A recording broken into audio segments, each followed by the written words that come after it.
Welcome back to another episode of TOPT. My name is Larry. Lionel. Sam. And this is TOPT, where we talk anime and One Piece. Woo!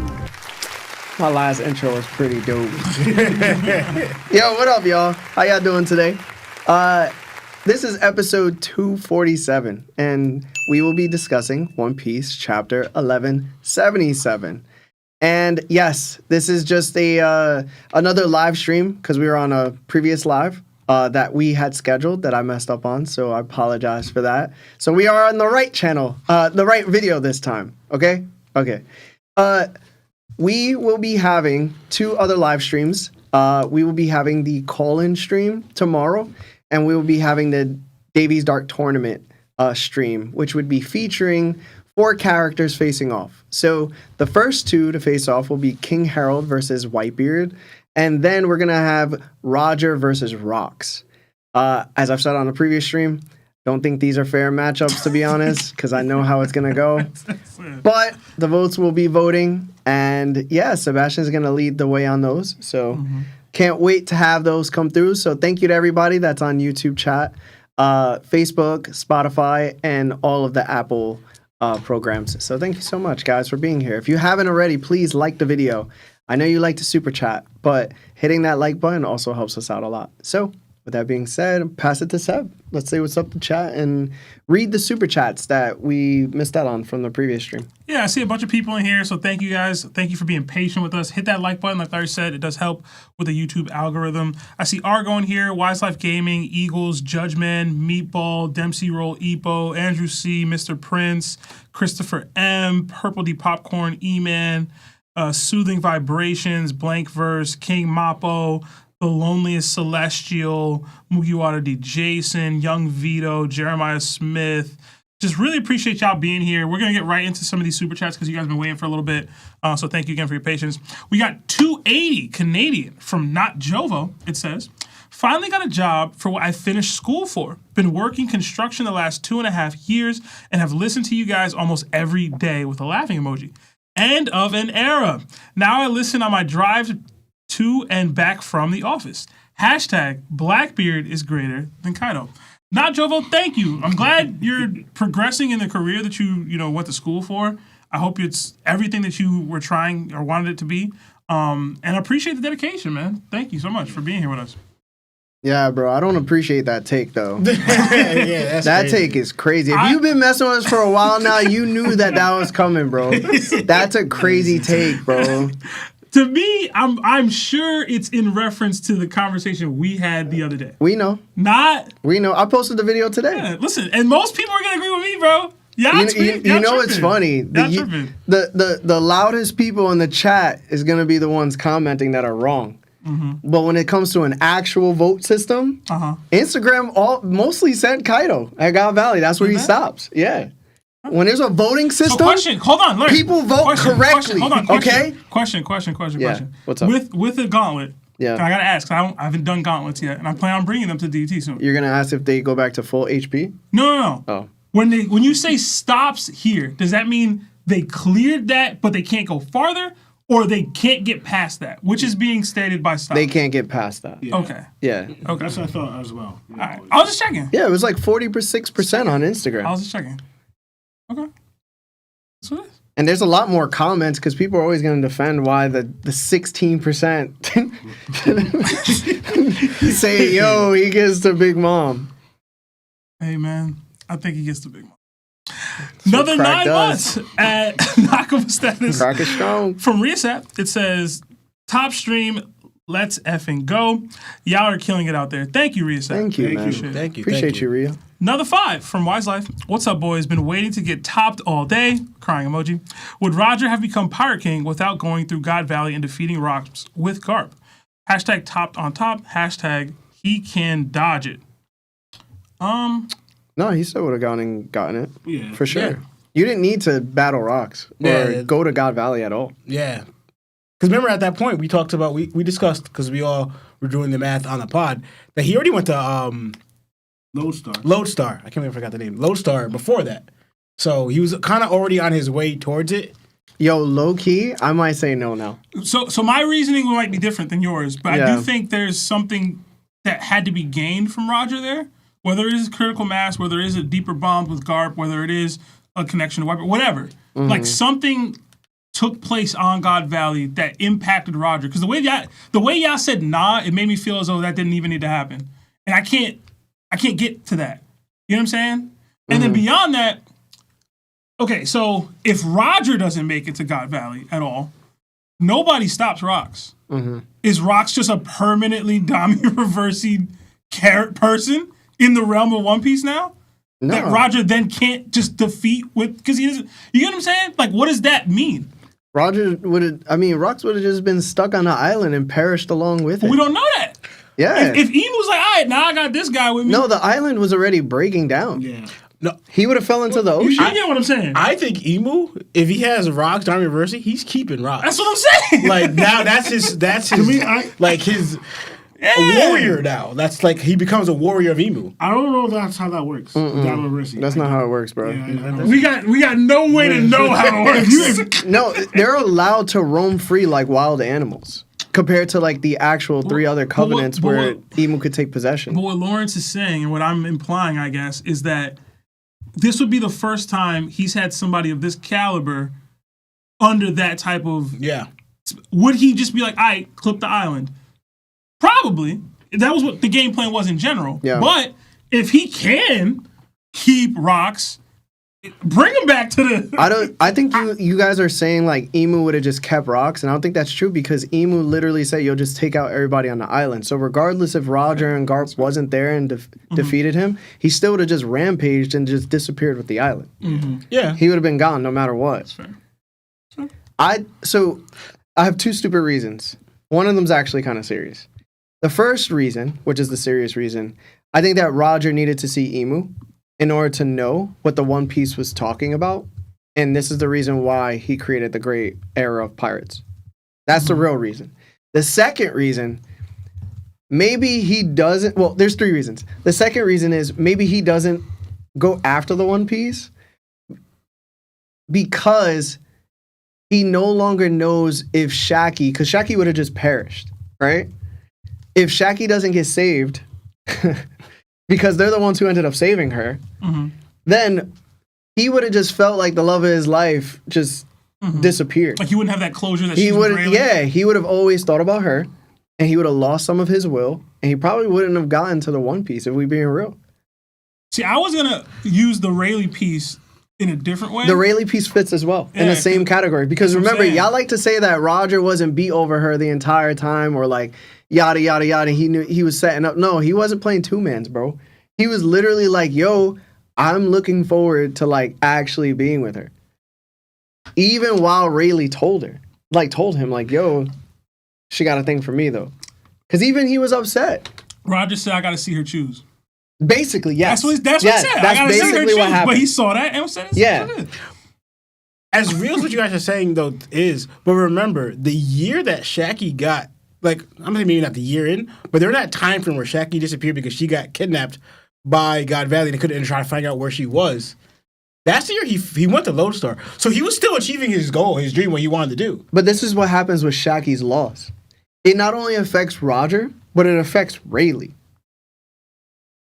You know what I'm saying? So, like, if his right-hand man isn't there mentally, and Roger isn't either, then most likely they don't even decide to probably keep the Roger Pirates together. I will say... If one woman is willing to rock the entire era, I'm pretty sure they could rock 2 men. I would say, I don't know if it changes Rayleigh...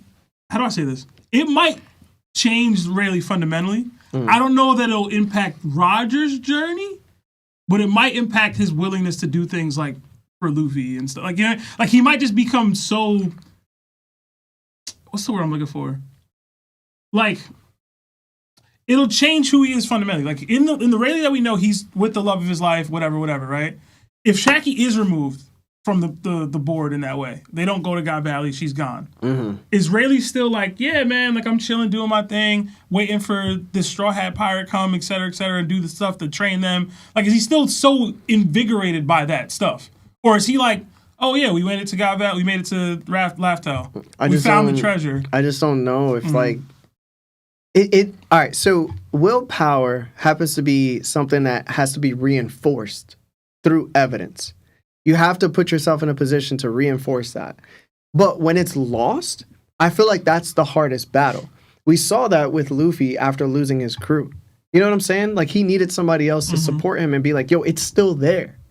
I feel like for Rayleigh and Roger especially, that person is not there anymore. And nothing affects a man more than like not having closure from a woman. And we being honest, you know what I'm saying? These two dudes were deeply in love. Like, Rayleigh obviously wasn't like trying to show that he was because his captain was before him. That's what conquerors do, especially when they're following other conquerors. They kind of drop their dreams and make it a part of the person that they're following. That's been in the show constantly. So if like he sees Roger lose this sense of hope or will, I don't think that Roger goes to Laftel. He might even lose to Shiki during the Ed War. Like, these are all now possible because he didn't get that closure. I think the other part of this that we're not speaking on, and I was going to let Lano give his take, but we do have to move on. Yeah, we do. Is technically, like, it's just Roger and the Roger Pirates aren't going? Because then Garp isn't going. So then it becomes Rocks, Dami Reversi actually just fighting Kaido, Big Mom, Whitebeard. And maybe they just leave. But, like, it was Roger and Garp that drew Rocks away from those conflicts in the first place. Is the Dami Rocks just killing Kaido? Or Big Mom? Or even Whitebeard? Like, what does that look like? Does he wipe the whole... Like, the whole era then changes. Like, granted, that doesn't affect Roger becoming Pirate King as much, but, like, now it's... I don't even have any comp. The whole comp just got wiped, potentially. Yeah. But... We could drop it. I don't know if you have something for it, Lano, or not. But, yeah. Yeah, let's do 2 more super chats because we have to get to the chapter. Yeah. We got 6 months from our guy, Andrew C. It says, been hard times recently, but your boy is on the way up once this storm clears. I'm going to have my hockey bloom, and this crew has been a big help. Knock my fist. Andrew, man, anything you're going through, I remember the other day, I think you said you were going through a breakup, if I remember correctly. Don't ever let that bring you down, bro. The storm will clear, and brighter days are ahead. Absolutely, brother. Don't give up on yourself. And another 2 from Corey Carrazzo. Much love, Nakama. Like the stream. Nika versus Needhogger. I'm going Nika. I'm going to go Nika. Yeah, I'm going Nika, bro. Shout out to Needhog, but I'm going Nika. There's also a matchup problem there for him. Low key. We'll explore in this chapter. Guys, we're going to get right back to super chats, okay? We're not going to miss out on those. So just give us a second. We're going to jump into the chapter a little bit, and then we'll jump right back, okay? So if you send something, we're going to read it. Best believe we're going to read it. All right. So this week's chapter is titled Furious. We also got a reader request captioned, Robin planting flowers in a bed dug up by moles. In the illustration, Robin is sitting with her knees pulled to her chest, planting flowers alongside a group of small moles wearing sunglasses, headphones, and even a straw hat. She's also using her powers to help hold the flowers as she works. Did you guys have any thoughts on this reader request? And let's start with our man's Lionel. No. All right, Lawrence. Nothing either. Seb. Same. All right. So, listen, it happens, yo.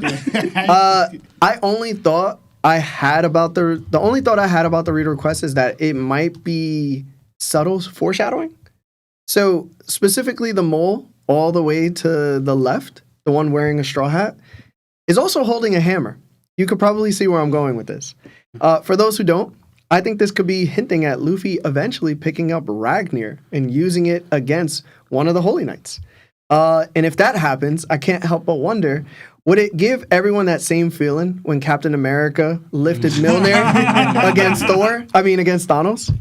If Luffy could wield Ragnar, that could imply the weapon doesn't just choose someone based on strength, but on who that person is. So that's an interesting case or a possibility. Or maybe, if we think a little bit further, maybe the warrior god once wielded Ragnar when they faced the previous Nika user. Possibly lost because that Nika user turned Ragnar against them. Assuming that Nika actually won. So. But I was like, yo, this is going to be kind of hard, yo. I love it. Yeah. Yeah. Yeah. That's dope. I'm going to be real. I didn't even see that cover page. Yeah. Like, at all. I didn't know this happened. I'm not even joking with you. It didn't pop up or something? I don't remember. But I will say, I love Robin. Yeah. So it's good seeing her smile at any point. Yeah, it's good seeing her. Makes her look younger here. Yeah, she looks so young. Well, it's her haircut. I think so, yeah. All right. Let's read 3 more super chats, and then we'll jump into the first part of the chapter. All right. We got another Nakama join the ship in Peace Snaps. We got another 5 from True Fuego. Yo, last week was like an intervention for Law. Larry said, Law, all you do is speculate. Law says it's not speculation. Then Law proceeds to speculate. Another 2 from Nico L. Hey, y'all, does Marv have his top 10 characters? Marv, what's up? Not yet. Not yet? Give you a month. Hey, man, Marv is taking his time, bro. He really wants to, impress you guys. Marv, back-to-back questions for you. 2 from Buckster Carson. Marv, where you at in the manga? Oh, cool. I just started reading the manga again this week. I think I'm at 1129 when they first got to Elbaf. Okay. Yeah. It's good. It's good couple chapters on your way, man. Yeah. Coming up for you. Another 2 from True Fuego. ASEB, new hashtag ATIAT. A throat is a throat. It's too long. Why did you say that, bro? I still don't get it, bro. I don't remember. I genuinely don't remember saying it. Another 5 from PS Snaps. Hit a point in life where I can actually enjoy my money and show love. Was gonna donate to some charity. ... Nah, this for the guys. LOL. Love from Chicago. Shout out to Chicago, bro. Yeah, don't let us be the people. That's Appreciate the 5, bro. Man. Yeah, whatever charity that was gonna go to was gonna do a lot with it, yo. It's $5 is a lot, bro. Listen, bro. At least give them 10. We a charity, low key. You feel me? I need that. Expeditious. We remember. All right, 2 more. 2 more. Another 5 from Big Meatball. Do you think the sea stone or water works against Emu or the Holy Knights? Plus, does God Valley Kaido beat any of the admirals? Because Old Whitebeard was boxing with them boys. I don't think he does, personally, but I'm Admiral Gang. And then I'm going to say yes, because I do think that ultimately they are Devil Fruits, but that's me. God Valley Kaido ain't beating no Admiral. I will say that. I agree. Yeah. All right. Another 5 from Xavier Dilly. What do you think about the devil inside the Devil Fruit user being able to knock the devil out of a Dami Reversi victim as explanation for Chopper upscale this chapter? We'll talk about it. We're about to talk about it right now. Yeah. So we'll just wait for that. Yeah, everybody stick cool around, with that? Xavier? Yeah. Yeah? All right, guys. If you haven't liked the video, please like the video. We're going to read your super chats, so just wait on it. We just want to hit this first part of the chapter, okay? All right. Are you guys ready?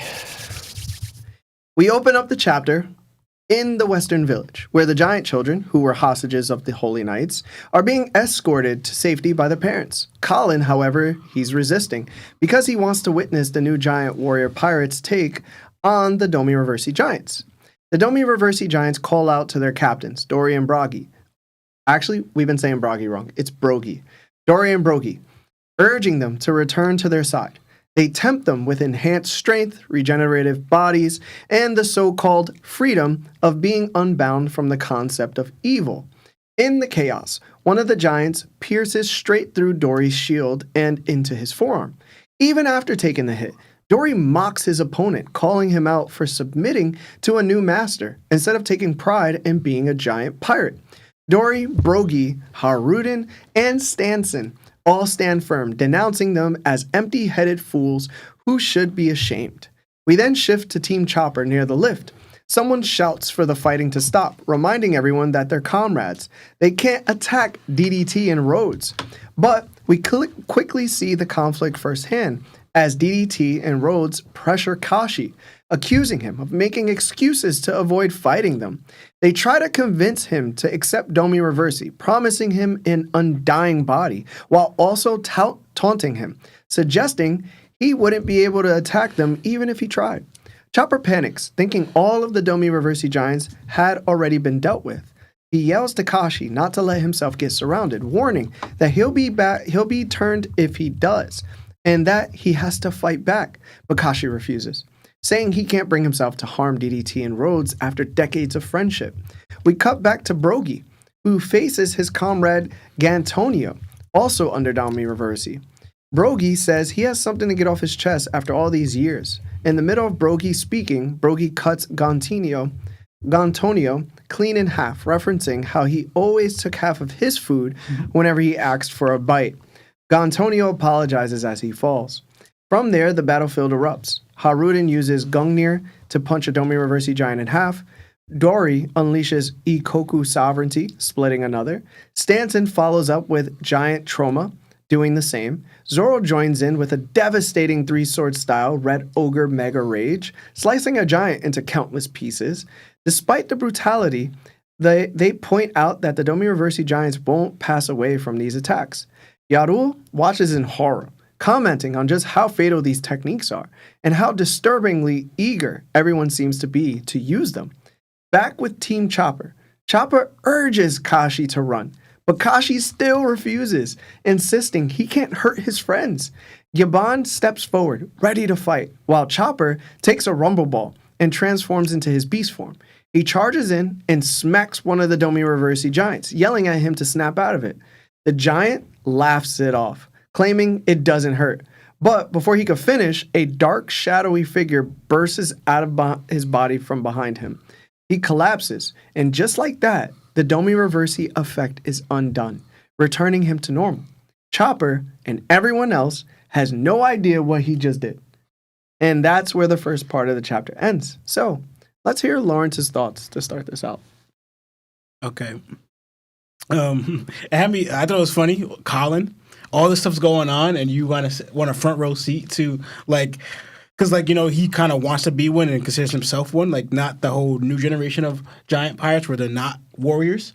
He's still on the old the former generation that are warriors. So finally get to see them in action against them, how he loves to see it, and he wants to be one. It makes me think of it kind of remind me of a younger Luffy or whatever, how they would be in that age. Makes you think of, I know he's Gaban's son and Rayleigh's son as well. I mean, Ripley's son as well. Makes you think of the warrior he's going to grow up to be in the future. He might be relatively strong, maybe because he's Gaban's son. Looking towards that.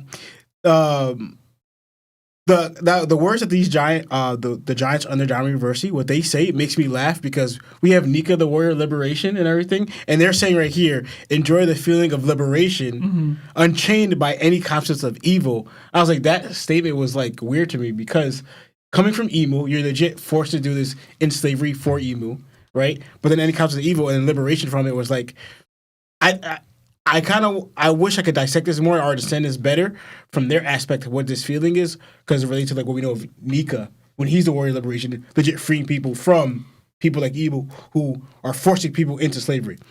So I thought that statement was funny or interesting, and it made me laugh though.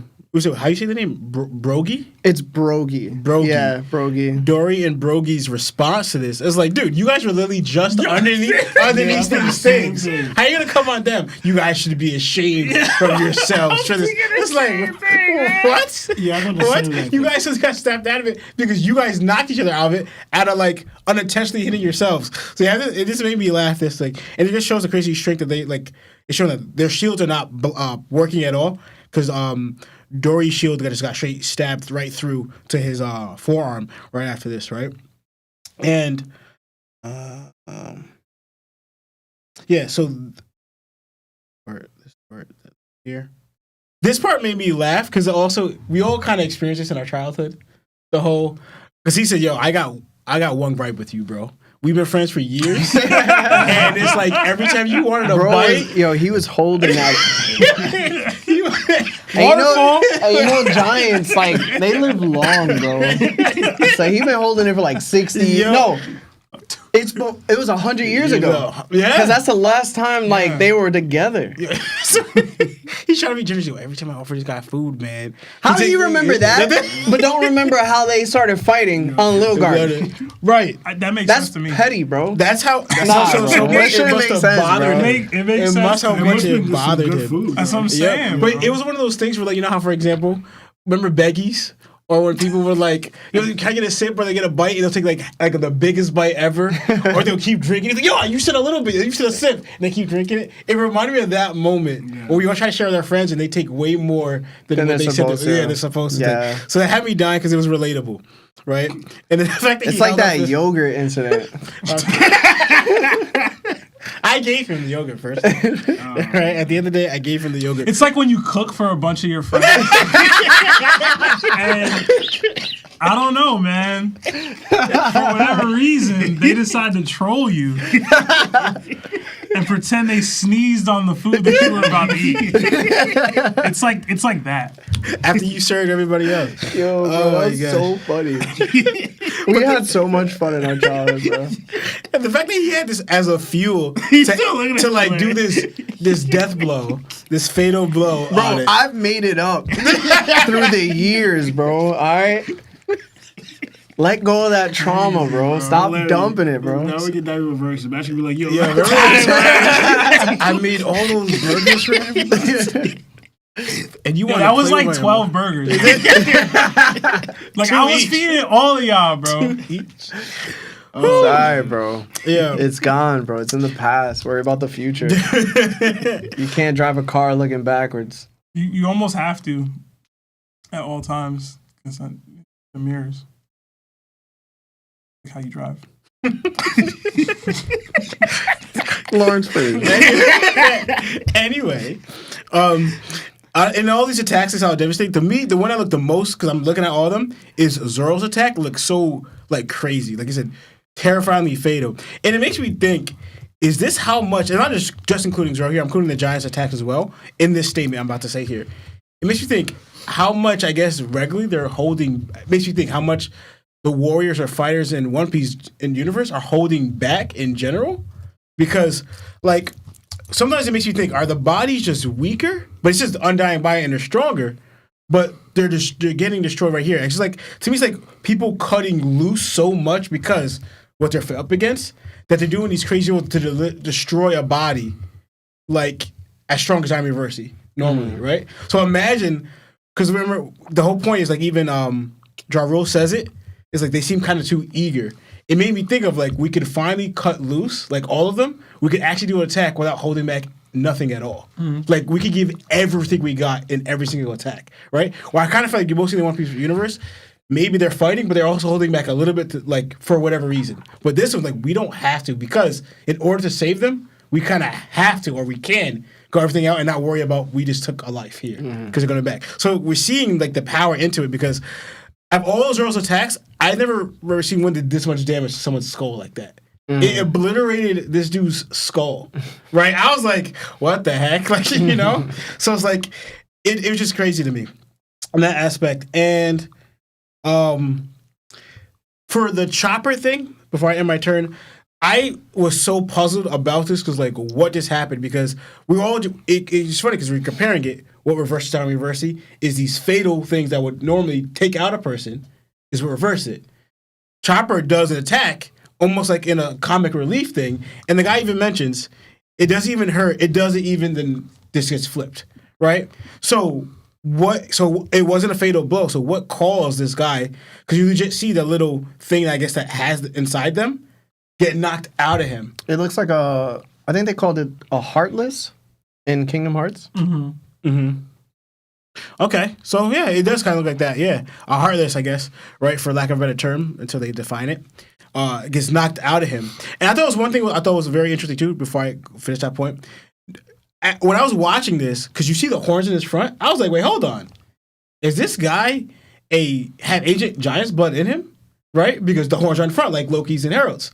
But then when he gets smacked out of it, you see the little heartless thing have those horns. But you look at him on the bottom when he's returned back to normal, he doesn't have those horns on here. And I'm like, so I just thought that was very interesting because the Giants, where we know what their makeup about the horns things, how he had it in Down Reversity, but then he does it. But we see all of them. Is it just the helmets or these heartless things have that, but they don't? So I thought it was very interesting.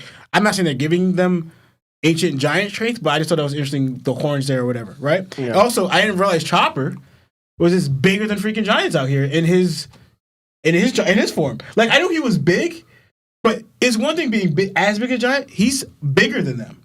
Yeah, monster Chopper, bro. Yeah, but bigger than giants. We knew he was bigger than giants when we saw Kashi and them on Water 7. Yeah, I don't remember him towering over them like that. Did he?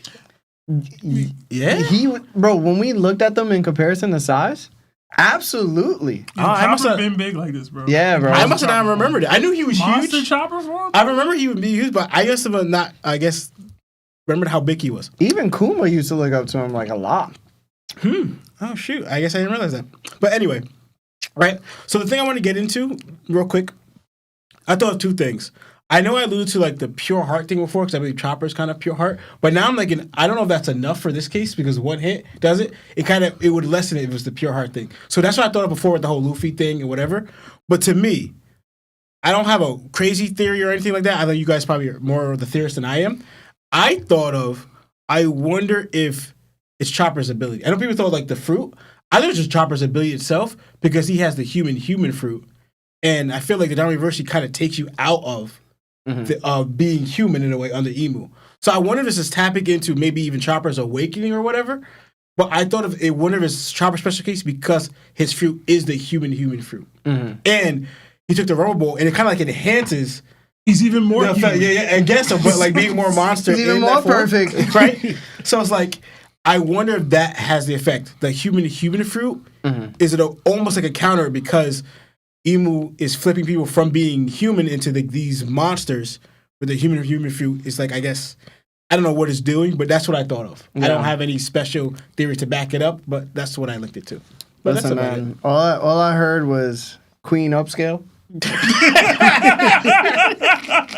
That's all I heard. Queen, you know what, Seb? You're right, man. Maybe I need to cross over to the dark side, man. The Queen side. You know what I'm saying? I actually looked at it as Queen down skin. My man said that ain't even hurt. That didn't hurt Queen either. No. Queen. Listen, it might have not hurt him, but like he was bleeding, bro. Yeah, because remember when Chopper like suplexed the dude? Yeah, listen. He was like, dude, this is really hurting me. Queen reaction was a little different than this. Yeah. No, yeah, but even with the slam that Chopper did against Queen, nah, bro. I'm just scared of the slap. You know what it is? You know what it is, yo? The slam should That's how Queen reacts. It's not about the damage. It's about how he reacts. You know what? It's about how he reacts. Right, Lionel? It's about how he reacts. You're right. You can his reaction doesn't change, yo. You're right. Hey, you're right. When you're right. Yeah, bro. Even though Queen said it doesn't hurt him really at all. Queen's an actor. He's an actor. He's a performer, actually. He likes to perform. Yeah, he's a performer. He likes to put on a show. All right. You good, Long? Yeah, I'm good. All right, Seb? I actually didn't have too much more or any different than what Lawrence said. Basically, Lawrence touched on every single one of my talking points. All right, Lionel.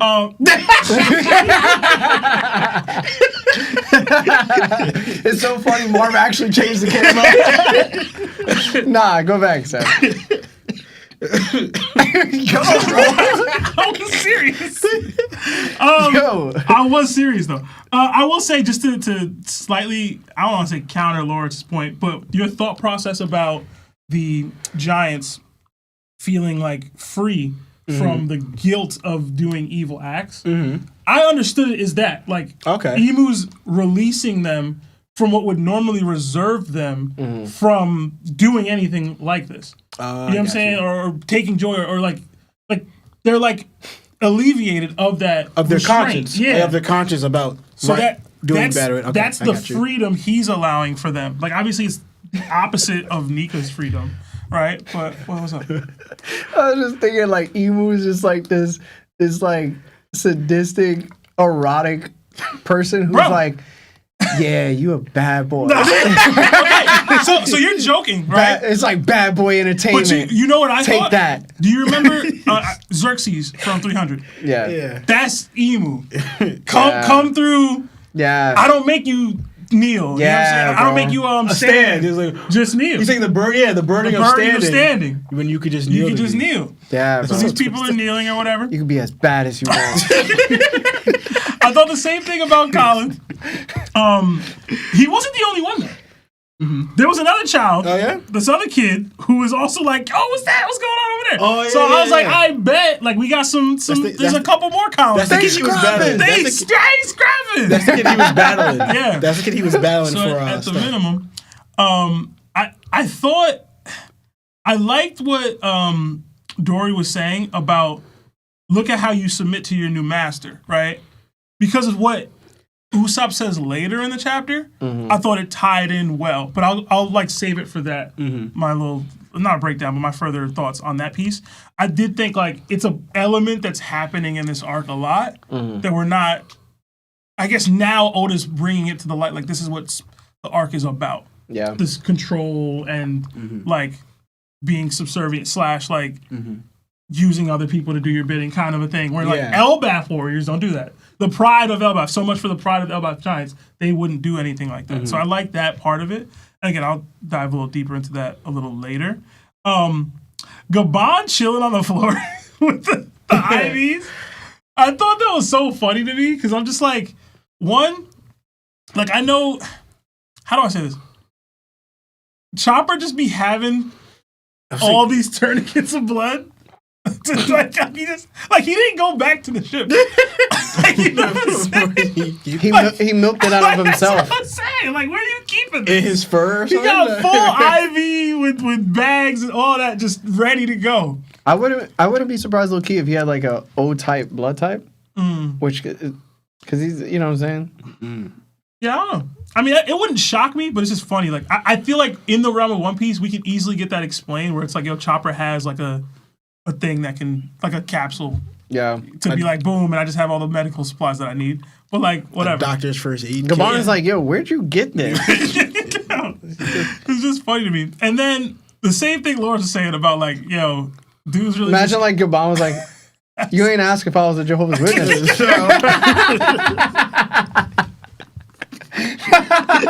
You're stupid.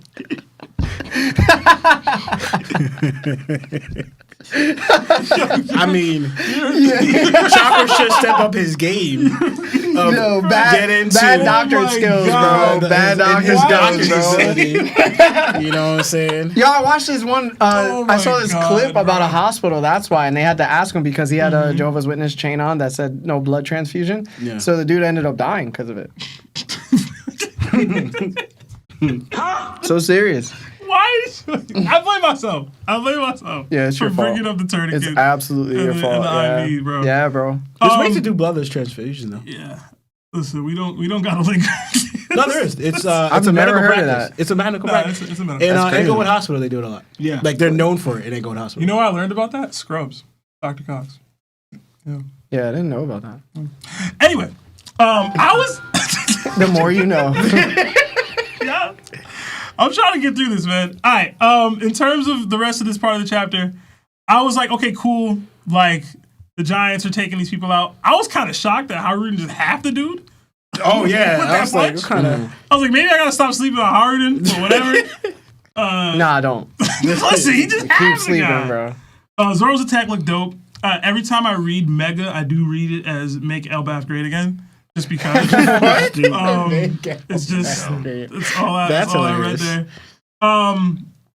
After that, I was like hyped to see Gabon's attack. So when Chopper jumped up, I was like, dang, I'm not going to see that attack. I don't know. I like the fact that he fights with axes. I think that's cool. And then I really don't have much. I did think the same thing you had about like pure-heartedness, the human fruit, whatever. people have been like blowing up with like theories on this. I've just been so busy this weekend. I haven't been able to really dive into it. So I don't know if you have one. Oh my God, you're so important. Jesus. No, I was Tell the whole world how important you are. No. Just ego yourself to death. No, the reason why I phrased it in that way is that a couple people hit me up on Discord like, yo, I want to know your thoughts. And I was like, I don't have thoughts. Like, I just don't have thoughts on this. Other than I thought Chopper looked stupid. Like, that's all I thought. When it happened, I was like, oh, Chopper hit him hard enough to kill him. Yeah. But I was like, wait, he said he didn't feel it. Yeah. So I was like, I don't know what's happening. And then the one thing I did notice too, which I guess I should have noticed earlier, is that when people are turning from like black to white, like they're actively changing their colors back and forth. I don't know if I didn't notice it for Dory and Progi, but I know it's been mentioned before about like the reversey game and like the black pieces, the white pieces. I know we talked about it with Go or whatever game they were playing Shogi at Onigashima. But like, I guess once we get more of the white pieces on the board, will be the winners. So would you like some of this white cake? Oh man. But yeah, I didn't have much, so I'll pass. It's so funny. You were like, yeah, I ain't got nothing to say. Lawrence said that, and then you were like, all right, I got a lot to say. I didn't say that much. Y'all just kept saying dumb things to continue my turn. But Lionel, go ahead, bro. I was looking back and thinking. That's why I was kind of distracted. Because going back to like when you said pretty much that emo gives them like strength, are you talking about their durability as well? Because I linked durability to strength because I know he just says uncanny strength and something like that. But to me, I feel like with that should come durability. But honestly, if you look at it and you think about all the other attacks been done on the Diamond Reversey and Reverse Covenant, it's the exact opposite. It's like they get undying body. So it's in a weird way. I used to thought the way they were showing it, it's like a Lagia, but it's not. Because when even the guy said it didn't hurt, but if you look at even when Gunko got hit with Usopp, and Usopp did his exploding skull bullseye attack, I'm like, I don't remember that doing that crazy much damage of ripping body parts. No, it did. No, like to people though. When they landed. Yeah. But it did to Gunko. Yeah. Like, if you look at when other times it hit Usopp, it just burned him and got exploded. No body parts were missing. But when it hit a Diamond Reversey person, they're, like, regenerating. That's what I'm thinking, like, their attacks, they're undone, they have undying bodies, but, like, in a way, like, and I'm saying they're so weak. frail. Yeah, exactly. But it wouldn't take them out. They're like literally glass cannons. Exactly. That's the point I was making. It's like, I get what you mean. You could do all this attacks on them, I could just regenerate. So it does not add to their durability. And that's why I think that's why Gaban mentioned the whole Conquerors thing. Because that's the first time him fighting a Conquerors where there's an undying body, but now they have a shield around them that's making them more durable. Because it's like, all right, they're tough for regeneration. Now it's like a guard now. Like my attacks are being more useless. Even with Conquerors, because they're putting Conquerors on that body. So it's making it more difficult to take them out. Yeah. Sorry. So that's what I was thinking, like, because even when the guys, all right, I'm okay. I'm okay. But, because that's what was going on when Chopper smacked that guy, and he said, I didn't feel it. But if you look back again, when I was trying to find other times when other people who were Diamond Reversey in the Covenant and got hit, what was the reaction off getting hit? They, like, if you look at Gunko regenerating, I have it right here.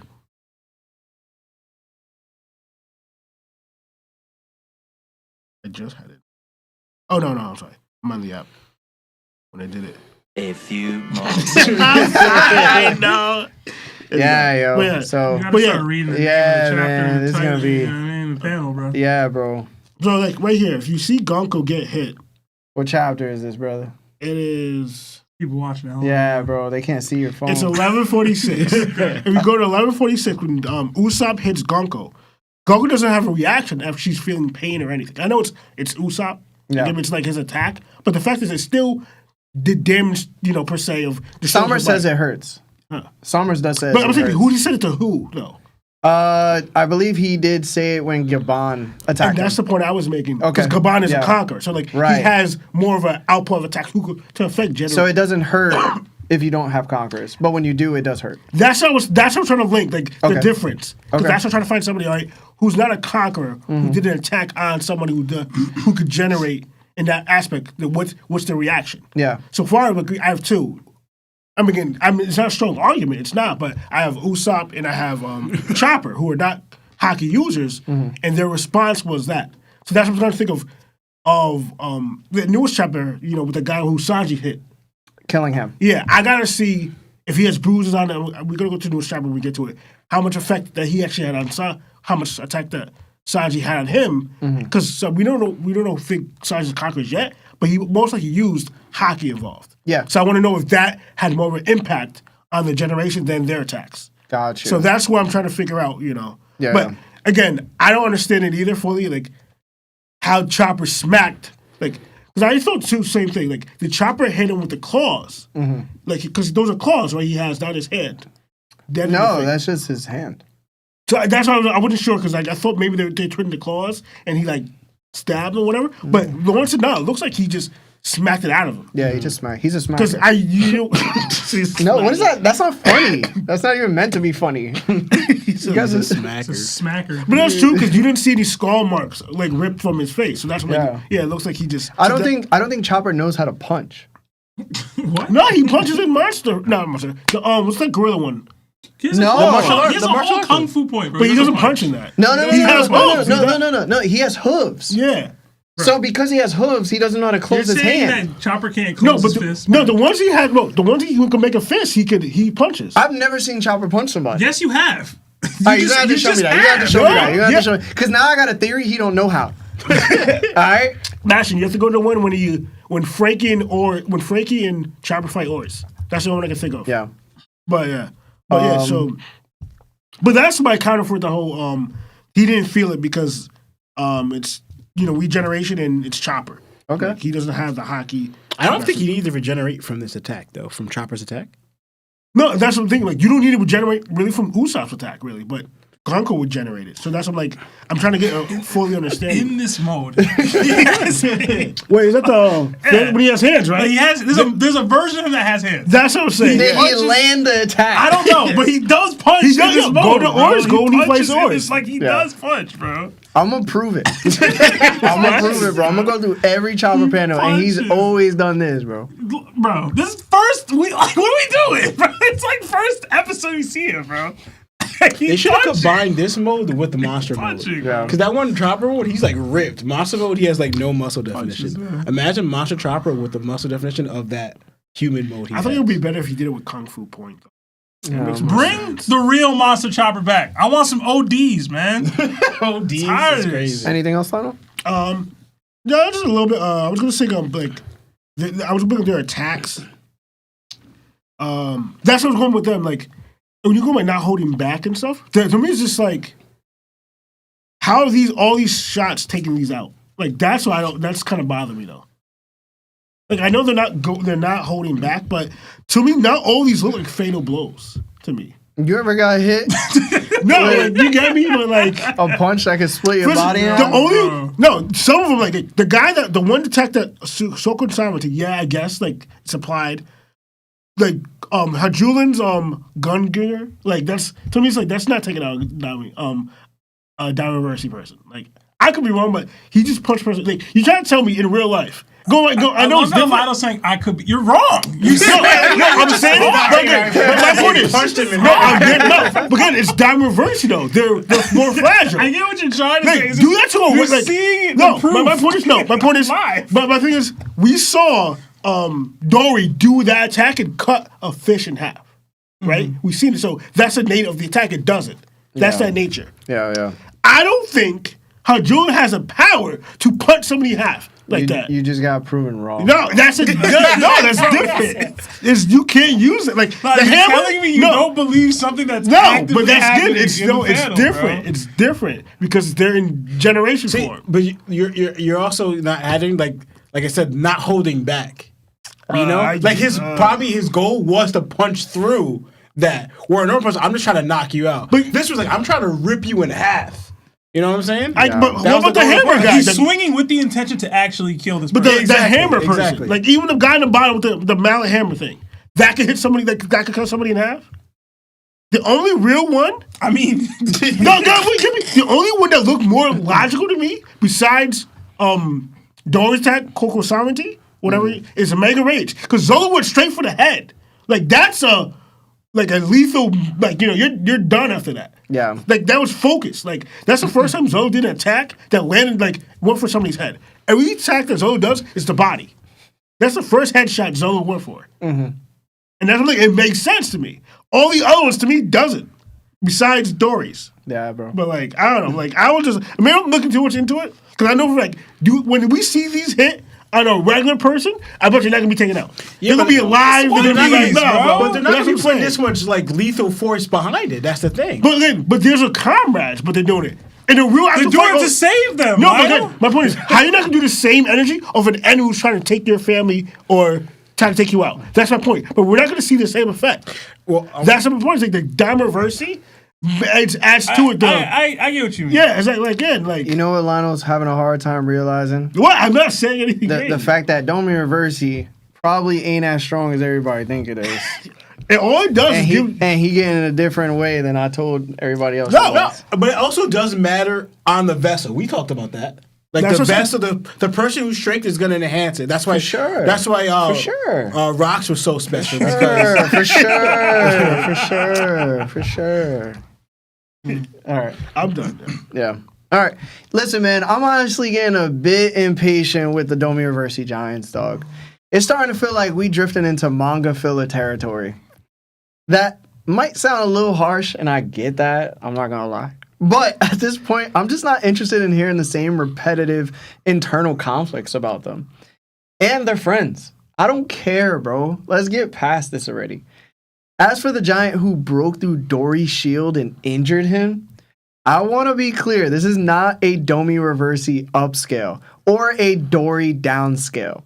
People have already pointed it out that, like, Saint Workery ended up attacking Dory and Brogy on Egghead, and, like, he couldn't break the shield of them, right? But that doesn't actually, like, kind of make sense, because we also have to remember that the previous chapter to this one, Dory explicitly said, it pains me to, like, hurt these guys. These are my friends. So what I think is happening, and I know people hate to hear this in the One Piece community, it's a mental nerf, dog. Like, it really is a mental nerf. This is literally the entire point of this. Yeah. like either you want to accept it or not, it's a mental nerf. I'm sorry. On top of that, Domireversi is just one of the 4 covenants granted by Imu, and it hasn't been portrayed as one of the higher ones, right? Meanwhile, someone like Saint Workery likely possesses a top-tier covenant, alongside a mythical zone ability and Conqueror's Haki. So, if that version of Workery couldn't break through Dory's defenses, but this giant could, the most logical explanation is that Dory is holding back and essentially allowed himself to be hurt. We gotta stop over-crediting Domireversi when it doesn't deserve it. And I want to thank Lionel for pointing that out a little bit. I'll be honest, too, in another form. Some of this dialogue in the first part of the chapter felt off to me. You guys already pointed it out with, like, Dory and Brogy calling the kettle black. You know what I'm saying? To me, I was like, bro, y'all were just possessed too, dog. Like, y'all were literally out here saying we gonna be the kings of Elbaf after we murk Chief Yahoo. Shut up. What are you talking about? Who are you talking to? Out here, like bragging, like, yeah, yo. Y'all some suckers for having a new master. Should be ashamed. Meanwhile, they like, I know he massa, but like, don't be calling him that. I don't like it. Coward. And then the whole Brogy and Gontonio. First, I love the name Gontonio. I'm surprised you didn't say anything about it. Because I felt like this is a name you would have liked. When I read the names, I was like, what are we doing? His name is DDT. His name is Gontonio. Yeah, Shout out to DDT. Yeah, I was all right. I forgot. Little plug. Shout out to Oda, you know? But I'm gonna be real, yo. It felt kind of cringy. Like, it was cringy dialogue, bro. I didn't feel it too much. It's like, oh, you ate half my food 100 years ago. I'm going to half you. I've been halved. I didn't realize how easy it was to accidentally cut somebody in half until this moment. He said, look at me, Dewey. I'm halved. I'm halved. The wrong kid died. You're not even half the half that Nate's top half was. I'm not even 1/8 the more than Nate was. Yo. Yeah, I love that movie. That's bro. what your music does. That's what they gonna say to Brooke. Your music does, Brooke. Yo, but I will. Not twinned out. I won't lie, yo. I'm really happy that these Domiverse giants are being taken down. It's super satisfying at this point. But then Zoro steps in and completely overdoes it.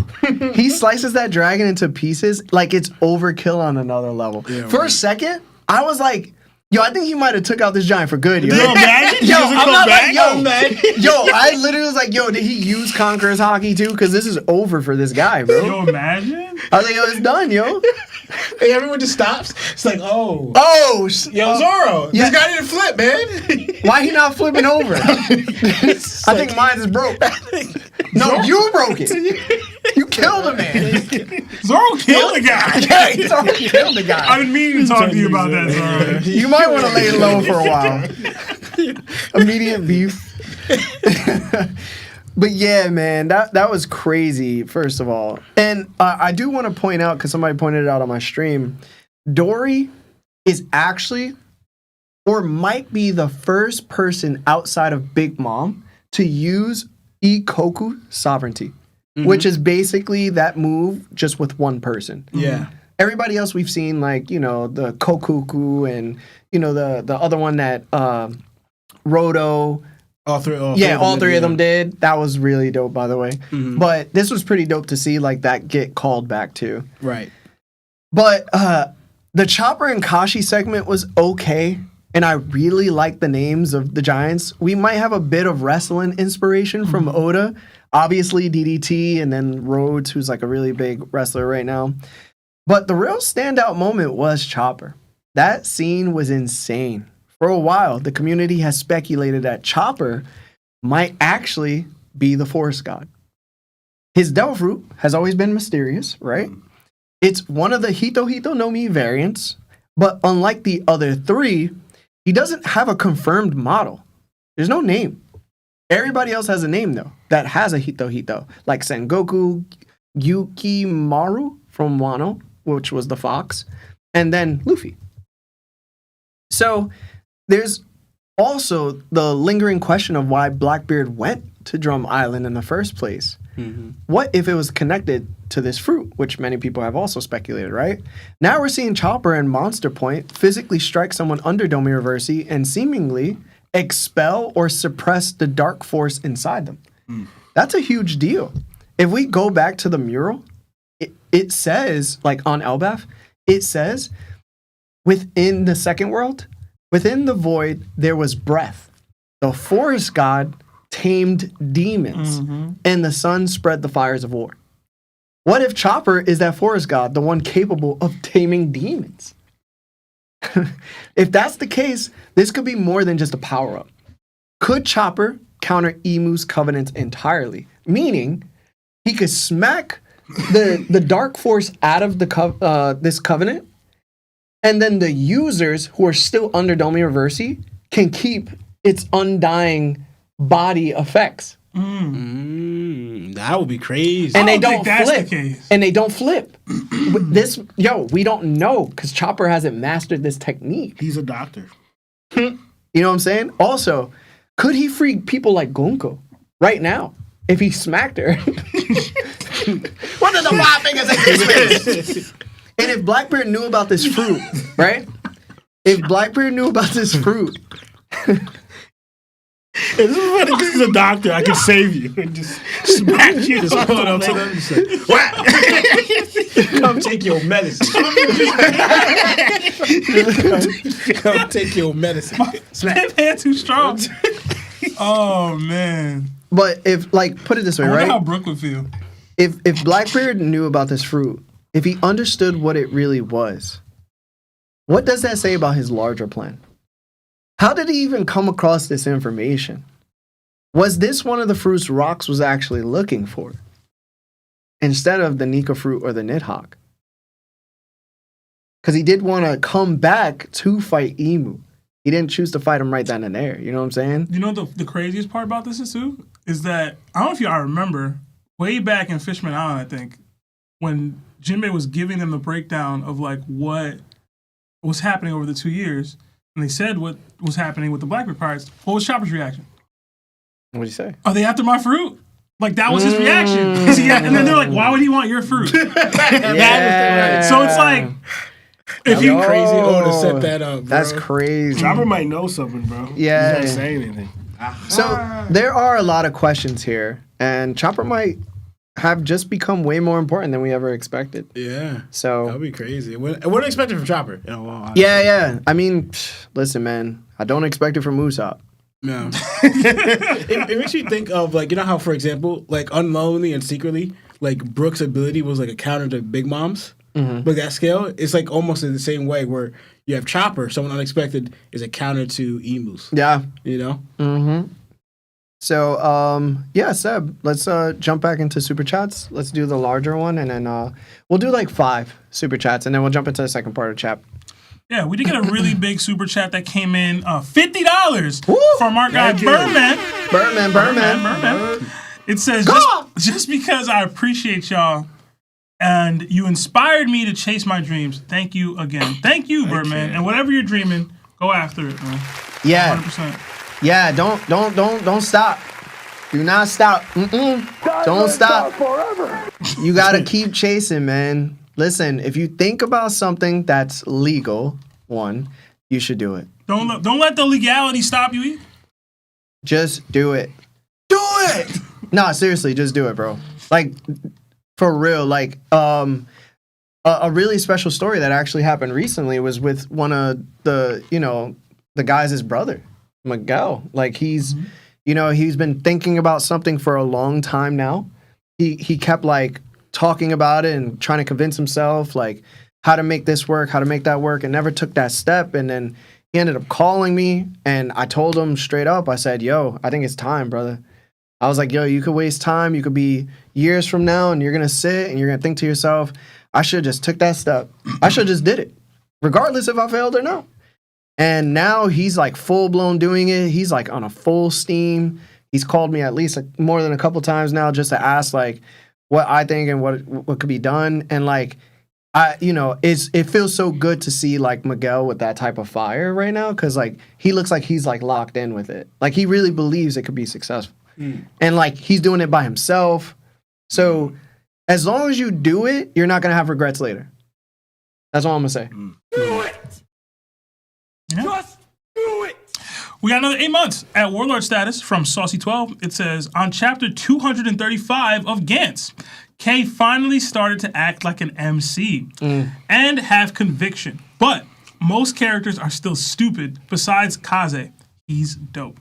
Hey, I'm glad you seem to be enjoying Gantz, man. Gantz is amazing. Don't read it. Another 5 from Eagles. It's funny that Chopper has a feat better than anything Usopp has done in the series in this chapter. What does he even do for real? Hashtag spin back for Yamato. He tells lies. Usopp does. Usopp's the emotional through line of the series, man, you know? Another 2 from They Goldman. said Usopp is the magic carp in One Piece. Magic Carp is crazy. That's crazy. Another 2 from Goatman Steez. It says, TOPT, CPT, WWE. Hashtag where's the live? Hashtag We here, man. We're here. Another 2 from Silver Yami. What's up, guys? Love y'all for real. Where are the top hoodies? They should be on the side. Yeah, no, that you could actually go to the bottom of this episode. You should see the products in the description. Yeah, our link tree is there. Also, Larry, I don't think you shouted out the merch, man. Yeah. This is from Toho Animation. They hooked us up with 2 unique colors. This is specifically the Itadori one. I was supposed to give this to Sebastian, but I forgot. So then I just came to the pod to wear it, and I'm gonna give it to him after.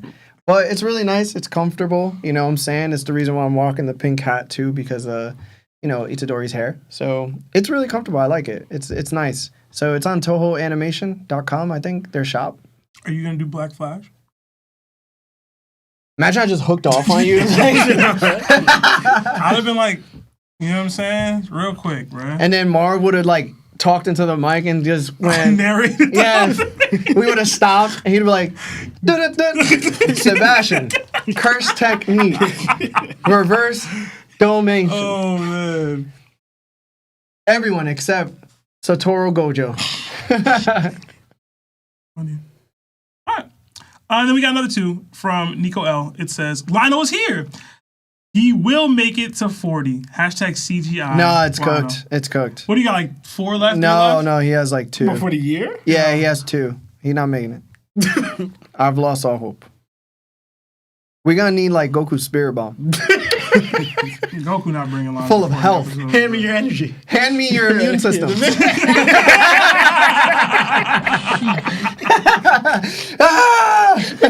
Oh, man. I have the new shape. I'm a regular person.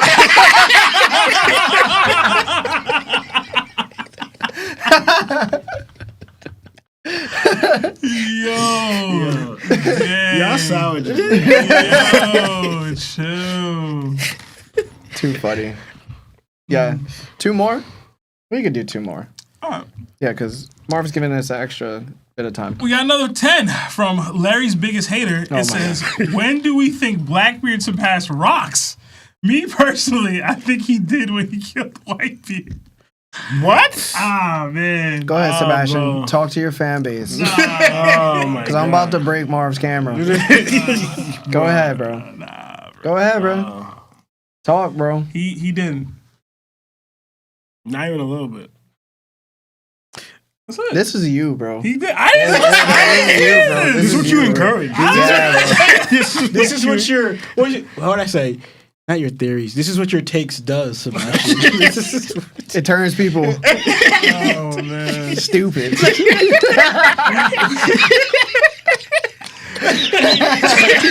Yo, you know what they said about your curse technique?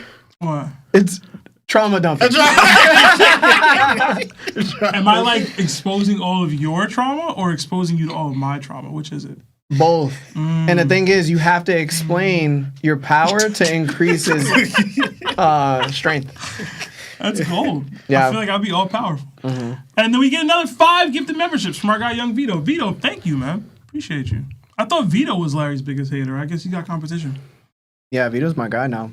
All right, let's head back into the chapter, guys. We're going to go into the second part. Thank you so much for liking the video, for hitting that like button. Appreciate y'all. All right, let's get back into it. So, we end up near the Owl Library. Zeus is happily enjoying some thunderballs from Nami when St. Killingham starts shouting at the Straw Hats, cursing them, and calling them fiends, even though he's literally just ahead at this point. He yells, "Do you have any idea what kind of hell awaits commoners who dare to defy God?" We then get a wider shot of the scene. Jinbei, Frankie, Nami, Zeus, and Sanji are all there with Jinbei holding St. Killingham's severed head. Killingham demands that Jinbei get his filthy fish hands off him, but Jinbei calmly reminds him that he's just ahead now, and all he could really do is bark. Fittingly, Killingham lets out a small bark. Meanwhile, Frankie is tying up the lower half of Killingham's body to keep it from reattaching, while Sanji casually sits on the upper half to pin it down. Zeus thanks Nami for feeding him, and Nami mentions that there may actually be a way to permanently take down the Holy Knights. Sanji reflects on this, realizing these are the knights who protect the Holy Land, while Frankie grins and wonders if they've just gotten too strong now that Luffy is an emperor. Sanji agrees, but also points out how disturbing it is that Elbaf was brought to its knees by people like this. Killingham continues to insult them, calling them maggots and telling them to keep underestimating them. Jinbei warns everyone to stay alert, noting that one of the Holy Knights is still unharmed. At the same time, Nami looks around at the destruction and tells Zeus to bring rain down across Elbaf to help put out the fires. Zeus agrees. Then, when Loki enters the scene, taking down Domi-Reversi giants as he approaches the Straw Hats, Luffy calls out to them and Jinbei remarks that Loki almost resembles a Neptunian. Sanji connects the dots, realizing that if Luffy is riding a dragon, then that dragon must actually be Loki. Frankie bursts out laughing, calling it awesome, while Luffy casually adds that Loki is ridiculously huge. Nami immediately cuts through the moment, calling them all idiots. Loki comes to a sudden stop, which sends Luffy tumbling off. Nami goes off on Luffy, scolding him for constantly making questionable allies. She admits it's helpful that Loki is fighting, but points out that he's also setting Elbaf on fire in the process, making the situation worse. She tells him to stop helping like that and actually think. Luffy just sits there in shame, like a scolded kid, while Ratatask pats him on the back to comfort him. Luffy then turns to Loki and says he got yelled at because of him. In response, Loki fires off a Thorheim attack at Luffy, insisting that he is helping by destroying the enemies threatening Elbaf. So why would he be criticized by his crewmates? Luffy tanks the blast head on and shrugs it off, saying it's just lightning. Loki is shocked that his attack didn't work, and Luffy casually replies that if it had, he'd have beat him up. Right after that, Luffy suddenly turns his attention elsewhere. Something has caught his eye. And that's where the second part of the chapter ends. Starting with Seb. Let's hear your thoughts first. All right, so I loved seeing Killingham all beaten and battered like this. It reminded me of a couple of different times where Frankie's tied somebody up. I thought he was going to see if they had a barrel. He said boxes this time instead, but this is like Frankie's theme. It seems as though they jumped Killingham, which is awesome to me because his whole technique is like creating these nightmares and like creating all these terrors and stuff. And they just were like, yo, F all that. Like they just beat him down. Like they beat him down to the point where he couldn't regenerate. Like Sanji's sitting on his body with the mask. Like Frankie's tying him up. Jinbei has his skull. Like I'm like, yo, they really jumped that guy. It's funny where they get the tape from. But I don't know. I thought it was cool. I like seeing the Straw Hats be this crew. Like they kind of you were basically talking say about it. this. Yeah, I've always liked this. Like if the middle part of the crew can be like this all the time, like be able to handle threats of this nature, you're seeing a Yonko crew. Yeah. You know what I'm saying? Like you're actually seeing a Yonko crew. So I like that. And I like how chill they are about it. Like they're not panicking. They're not freaking out. They're casually doing this. I do kind of wish we got to see this. A little bit. Just because, like, it would have been cool to see, like, the tag team fighting and Jinbei, Frankie, Sanji, Nami, even, like, all kind of doing their part. I thought that would have been cool. But I think it also works with just, like, a cutback and them having already dealt with the situation. But I would have liked to have seen it. I did like Sanji's reference to saying, like, this is the scum that is overseeing the world. Like, it's stuff like this that it makes you realize, like, the Straw Hats are going to realize they need to change the world. Like, they need to change the top of the world. It's not just, we're on an adventure, we want to find the One Piece, like, for Luffy's dream, our dreams. It's like, yo, this needs to change. There's fundamentally things wrong with the world, and we're going to have to be the ones to change it because we'll have the power to do so. So it's like these little pockets of moments, like, lead to that thought process when, like, they find the truth out in the end. So I kind of like that Oda included that. I love seeing Zeus just getting fed by Nami because black balls, yum. Yo, I was like, what time is Oda on, bro? Okay. I did think it was really funny when Loki and Luffy pulled up. They got to change Zeus's name from Zeus to Zest. I thought it was cool to see them pull up like that. Luffy's in like giant form. Loki's like, yo, he's been in giant form for a while, bro. Does he like for tired a while, from that? bro? Does he get tired? He got tired pretty quick on ACAC when he went to giant form. So I'm wondering. He's growing. He's definitely growing. It's reminding me of Super Saiyan 2. You know, little practice sessions. Nami yelling out to them. Like, it's so once she realizes this giant dragon isn't a threat, it's like all hold like there's no she don't care no more. Like I'm saying whatever I want, similar to the restrictions we were just talking about. Once Luffy's involved, I can say what I want now. So I thought that was cool. And Loki actually like yo, she yelling at me, like, you know. The Ratatosker and Luffy I took a screenshot. I was gonna make it my PFP. It's just too wide. It's so funny to me. I need to make it like a sticker or something. Because, like, why did he do that? I feel for you, so bro. funny. That caught me off guard, It's too. so funny to me, man. She's nuts. Yeah. And then Luffy, I got yelled at because of you. And Luffy just immediately like, I don't care. I completely forgot Luffy was completely immune to lightning like this. I forgot. Yeah, for a second. I did. I forgot. So I was like, oh, stop. Dope. I be forgetting that this is actually lightning and not like fire. This is a dragon. Like, you think it's like fire. Yeah. Mm-hmm. Luffy would been good regardless, I guess. But ultimately, I thought that was funny. And then Loki's reaction, I was trying to see his eyes. It looks like he's bugged out. Yeah, he's getting bugged out. You see the marker here, like, Yeah. He's like, how'd you do that? He like, that's my whole kit, bro. And then like, I don't know, I really, really enjoyed this part of the chapter and the interactions because like I'm not Loki for next Nakama. I never have been. But this is the kind of hijinks. Nah, I thought you said it. I would say it's strong. It was the same problem with Yamato, but I think he's stronger than her. Oh, okay. So it's like, I've never been Loki for next Nakama. But like, these are the hijinks that I like to see from next Nakama candidates. You know what I'm saying? Like, if you're going to interact with the crew, this is part of one of the reasons why I didn't think Yamato had much going. She had a rapport with Luffy, kinda. She didn't have anything with the rest of the crew, to me. To be like, okay, there's something there. Like, I didn't see that. That's why I felt it a little bit with Bonnie. It's cool to see it start to develop with Loki here, where, like, there's a rapport. There's some sort of back and forth bouncing. Nami's reacting this way. Ratatoska's reacting this way because of Luffy. Like, it's technically two people that will be joining if he joins. You know what I'm saying? So it's like, I like that. And then, Larry, you mentioned the idea of, like, Luffy utilizing Ragnar, the hammer. Yeah. I immediately thought back to this panel, and this picture. When I said it? When you said it. Did you think about it before? No. Oh, yeah, me either.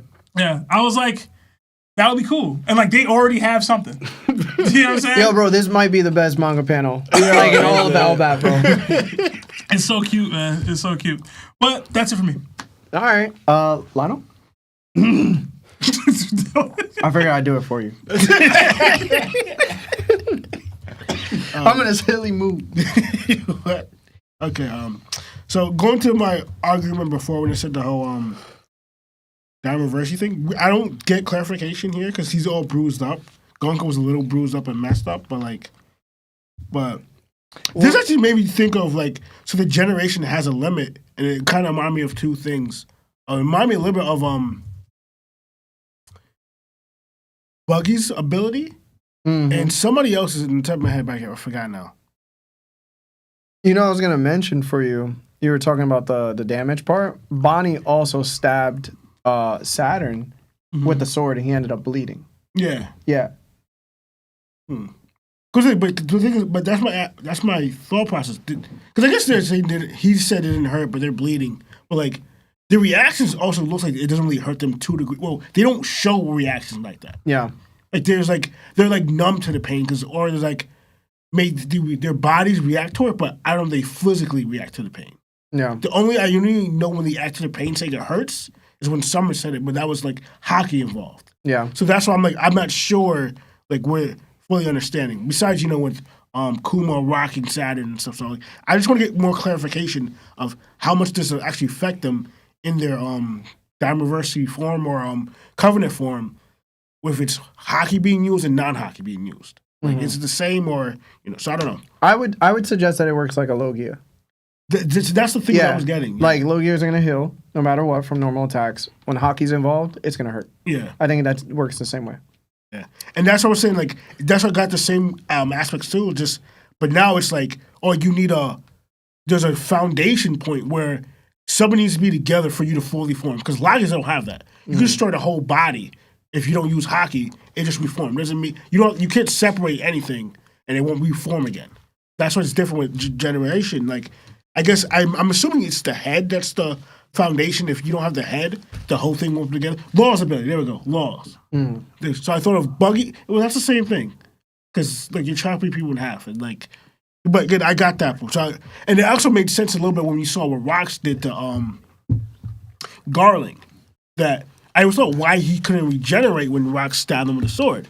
Rox probably, I don't know if it could even be the heart too, I don't know, but like there's a certain point that he couldn't regenerate to get out of that moment or it hurt him. And they ordered like like, I don't say foreshadowing, but he hinted at it with rocks. Yeah. Now we're seeing a fuller form of it. Like, there's a way that he can't fully regenerate that could stop them, like monetarily or possibly maybe permanently. Besides the maybe with hockey you be involved, and with conquest hockey be even more. Yeah. And we've seen it with critical mass or like possibly ending them. So that's just we just get more clarifications on certain attacks and certain things because like the covenant aspect of it, like because Harold obviously, but again it's different because Harold in a way took his soul and gave it to Emo because when Loki took Harold out, he didn't come back. He didn't come back to normal.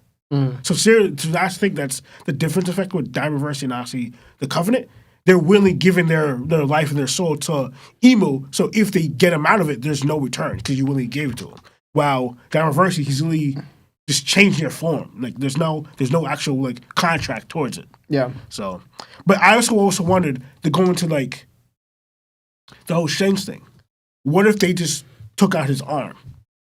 Would that cancel out the like what happened to Shanks? Yeah. Would that cancel out the contract? That now it's like, because now it seems like if that's true, the only way for you to get out of the Covenant, you have to cut off your arm.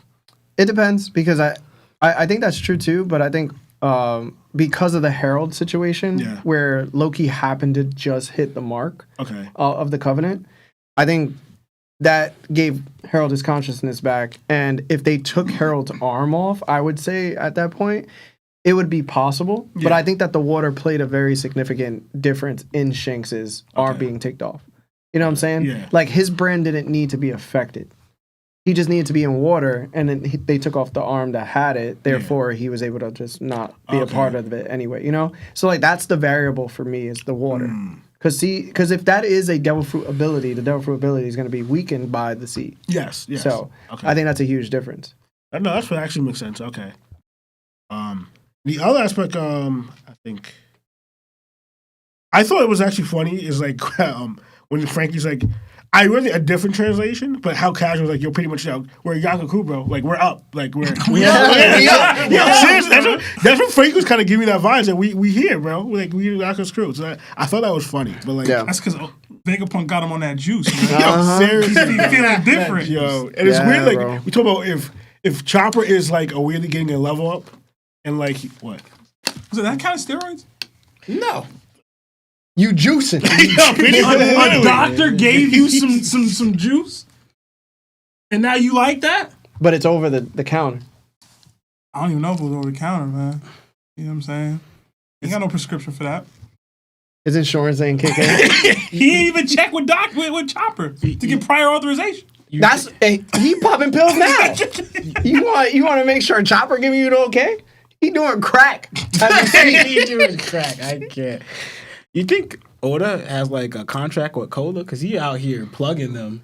Nah. With Frankie. I don't think so. Because. What's he going to say? Seltzer water? Like. I don't know. Oda the type, bro. I don't know. I find it weird that Vegapunk went to Cola instead of any other. That's what I'm saying.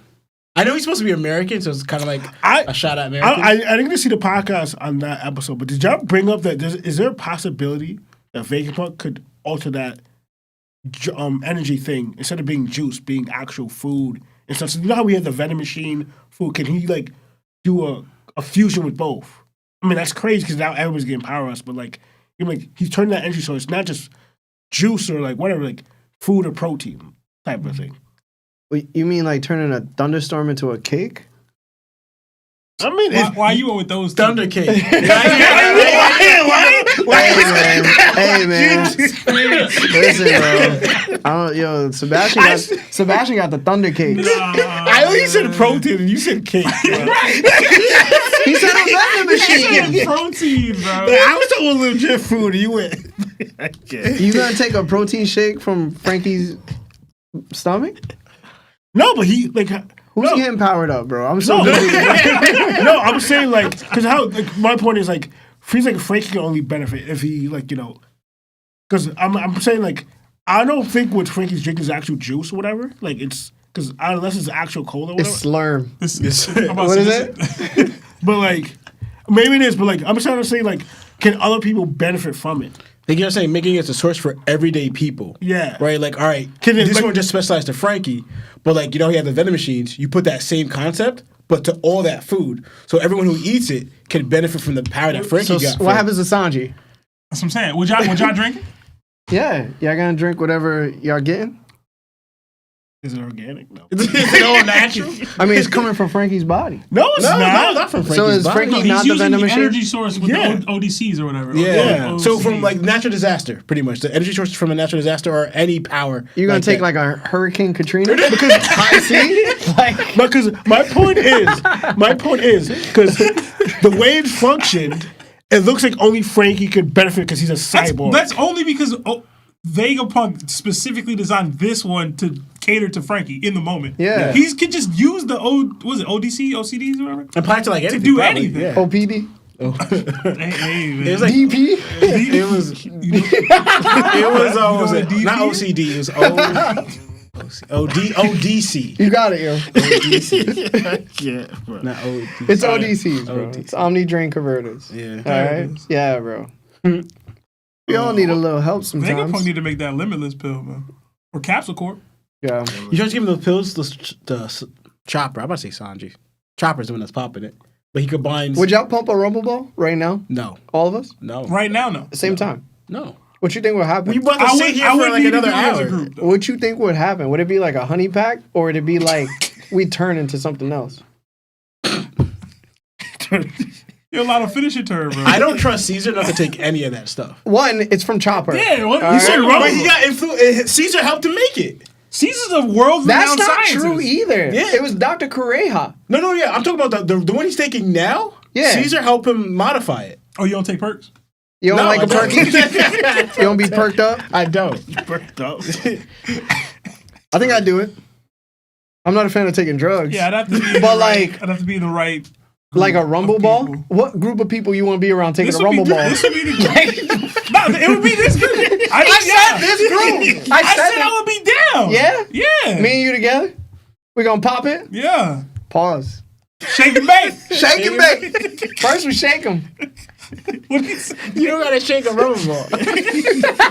You gotta shake the rubber ball. You bro. gotta shake. Then we bake them. You know what I'm Yeah, saying? drop it. It's like you got grapes. You Yeah, know? What? shaking bags of grapes. What are you talking I'm saying about? them are bags, man. You be shaking bags of grapes? When you get your grapes, you be shaking it? Even if it's just one grape. I don't. Yo, what the hell is going on, bro? I'm confused. Lionel had me confused. Now I'm confused even more. Oh, you confused? Ignore the grapes, okay? Say you have like almonds or something. I'm dying. Y'all don't. Oh yeah. He said, "Whoa!" He said, "I'm gonna stick with the rubber ball." Bro. Yeah, I'm thinking rumble ball, bro. You gotta like check if They're tree nut free, bro. You gotta check what they're made of. You don't know. All right, Chopper bro. from the forest, man. You don't know. He don't He eat has a meat forest either. He bro. from the Forest God. come to the neck of my woods and Show you what we living like. like a man. They on a chicken, got the money in my pocket. I'm a uptown. We can't. Hey, I'm a uptown chopper. Hey, Down chopper from the Get to the chopper. All right, we All right, done. we gotta stop. All right, we good. Let's go. from the bay. From the back.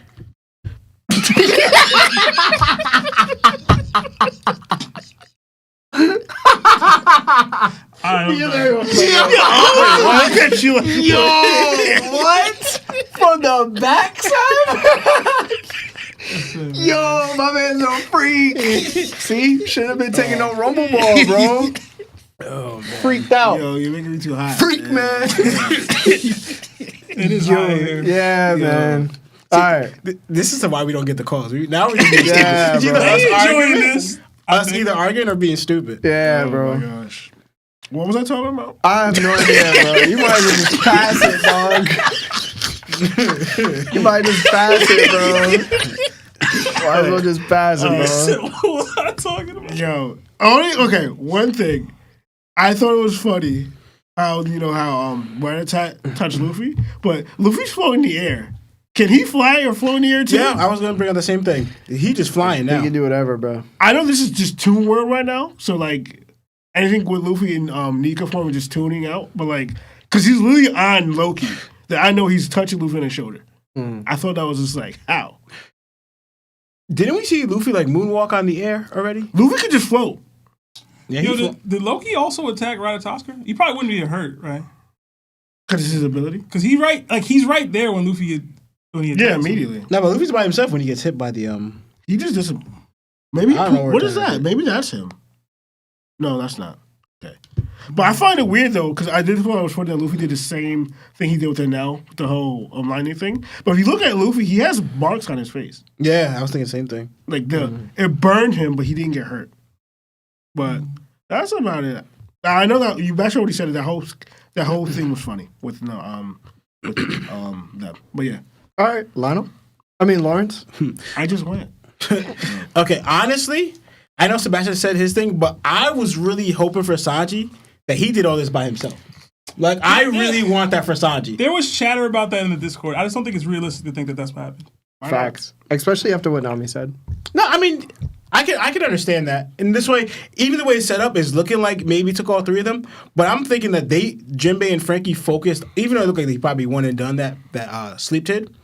But they focused on that, but they let Sanji just have his with him. Because also to me, because I kind of thought of it too, like I know you said before, Sebastian, that Zoro doesn't get the gag fighter, like this one coming, but Sanji will.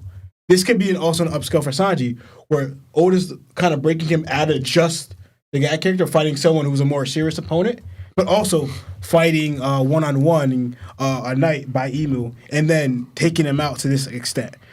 I'm not going to say to this because that's maybe too much, obviously.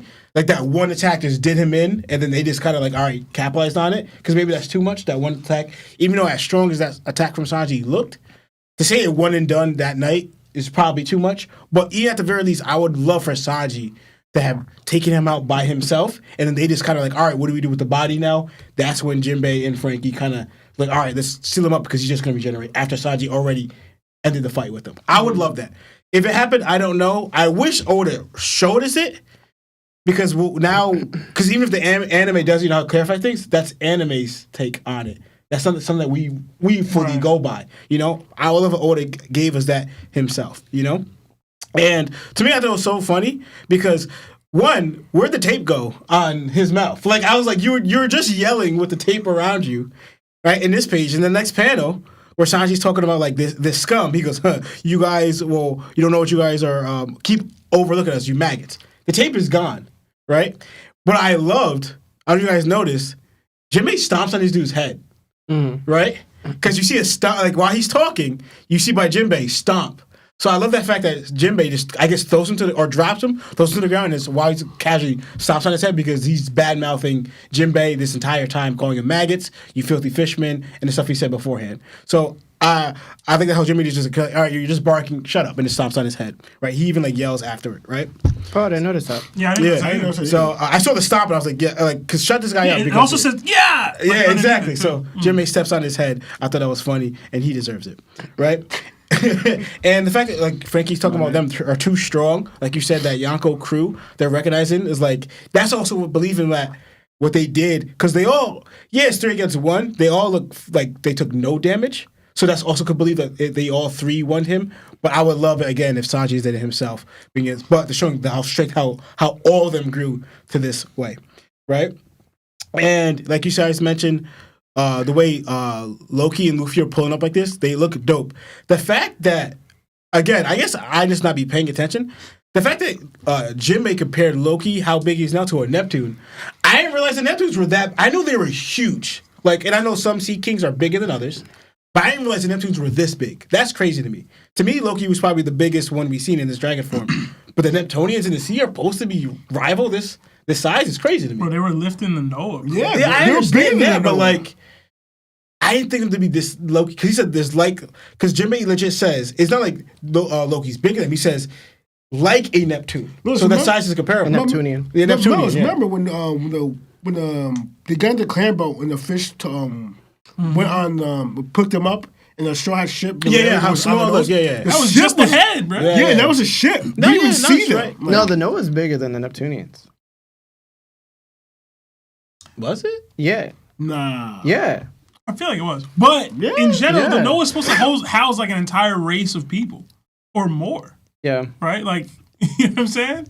Like, Noah was as big as Fishman Island, if I remember correctly. Yeah. It was like that big. Wow. Yeah, or even bigger, or because I think Maybe they're not that big, but it was close. No, it was that big. Or It was around bigger, comparable maybe, in size for sure.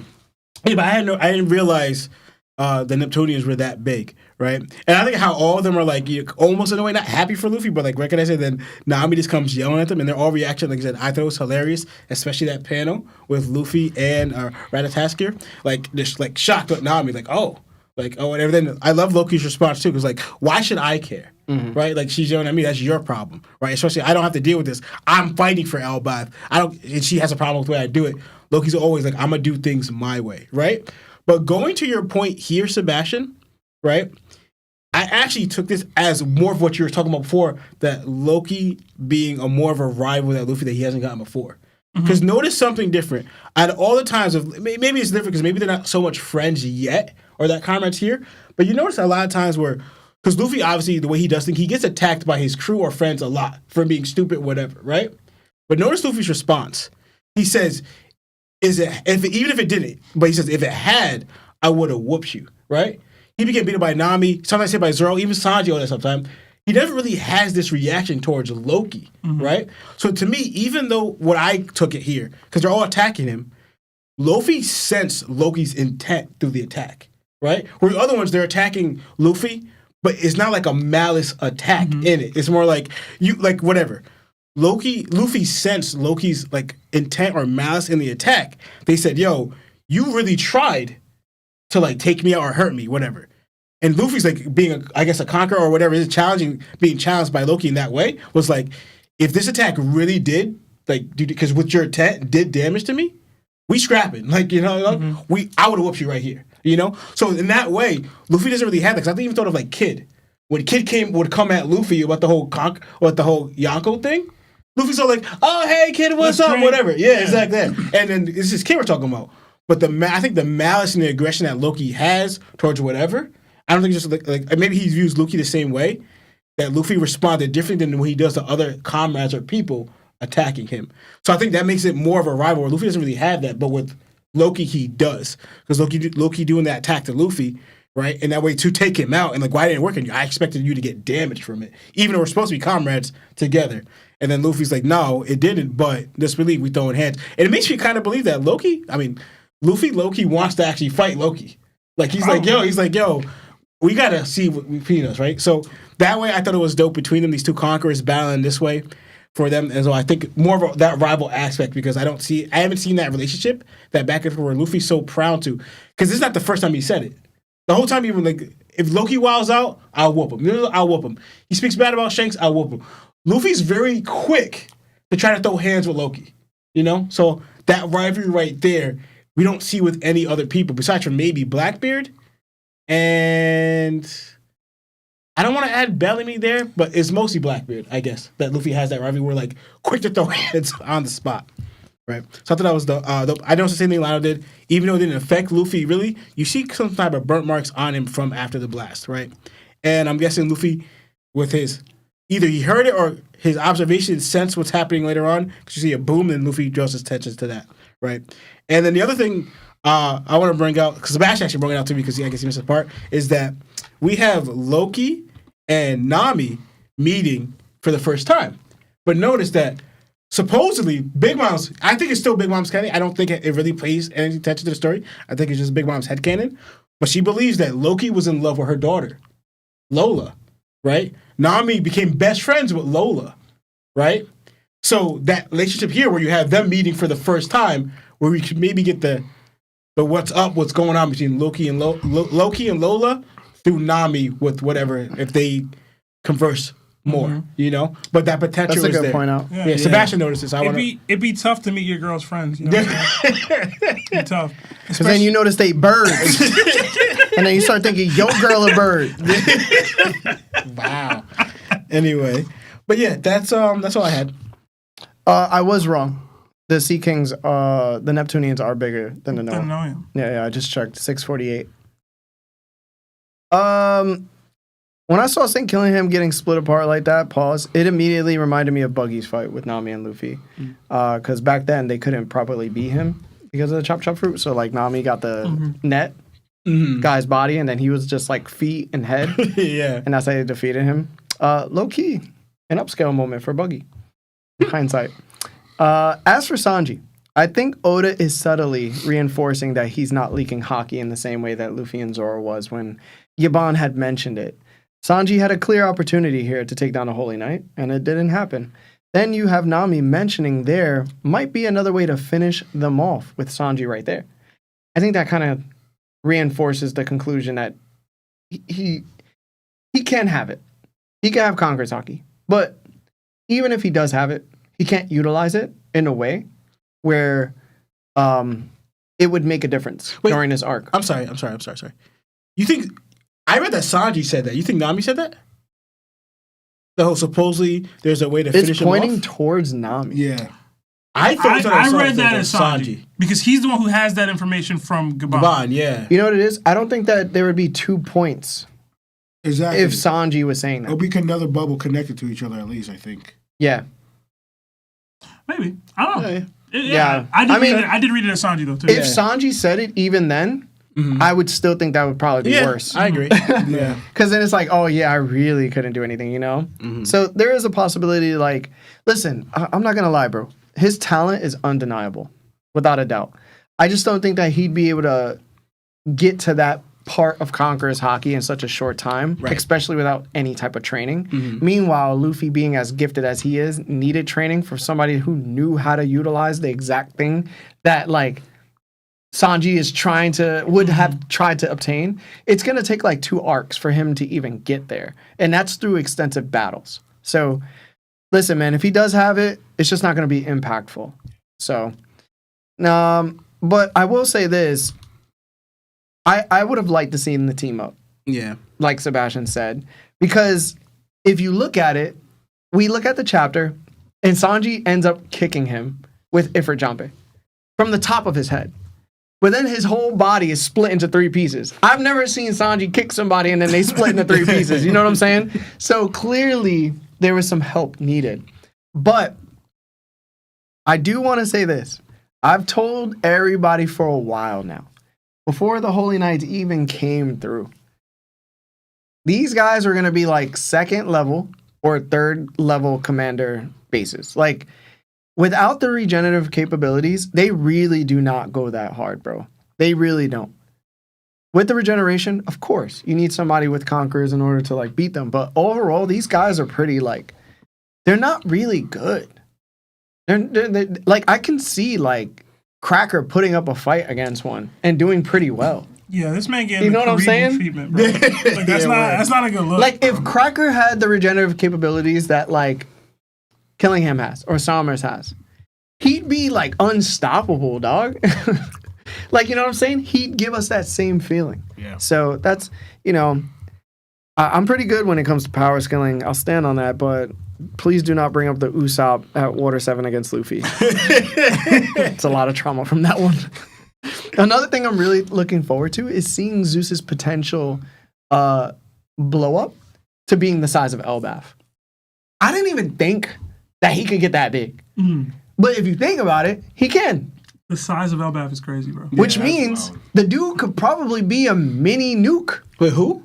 Zeus. Oh, yeah. Like, if Nami was just feeding him thunderbolts nonstop, he could be like an ancient weapon. Low key. The size of Elbaf is crazy, bro. Yeah, that's wild. Yo, Like, you understand what you just said, right? put it this way. If the sun world is on fire, he has to be as big as the sun world. And I'm telling you, You know how and big that is? And what I'm telling you is Zeus not capable. Like, You that's don't know not. that. No. You don't know that. You know why? Because if... Unless Vegapunk gets involved, it's not possible. No. You know why? Because the entire area is heating up the air. Bro. So through the hot air, it creates thunderclouds itself. If Zeus happens to just eat those clouds too, plus the one that Nami's been feeding him, he can get to that size, dog. I'm going to repeat, unless Vegapunk is involved, it's not possible. Nah. Why is it not? Why are you limiting Zeus? He's legit Cloud. Yeah, Bro, like Cloud could- he's a cloud. A living Cloud at that. Bro, yeah, you're talking about the size of Elbaf. He can be the size of the sun world. He's not going to be the entire Tree, yeah. Yggdrasil. He could be the Sun World. Like, forget how big clouds cover the sky, Yeah, bro. yeah. Like, You know that the entire Sun World is on fire. Like, I'm serious, bro. Bro.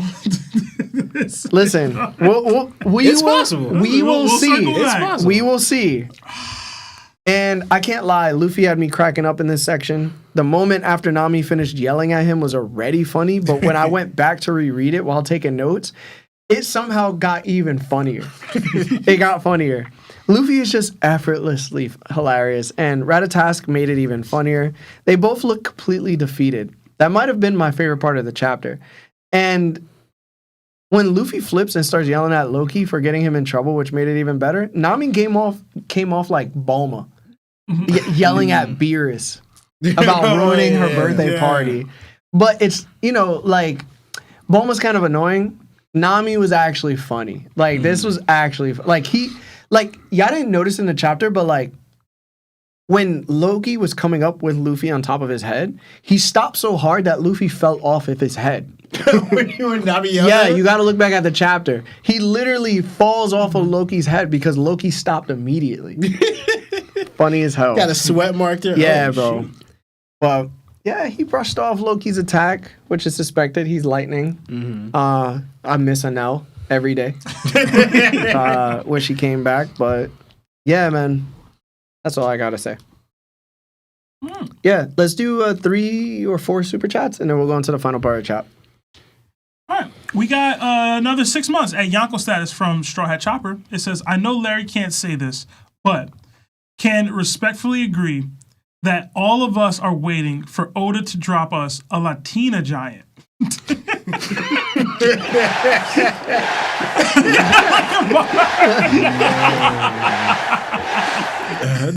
yeah, bro.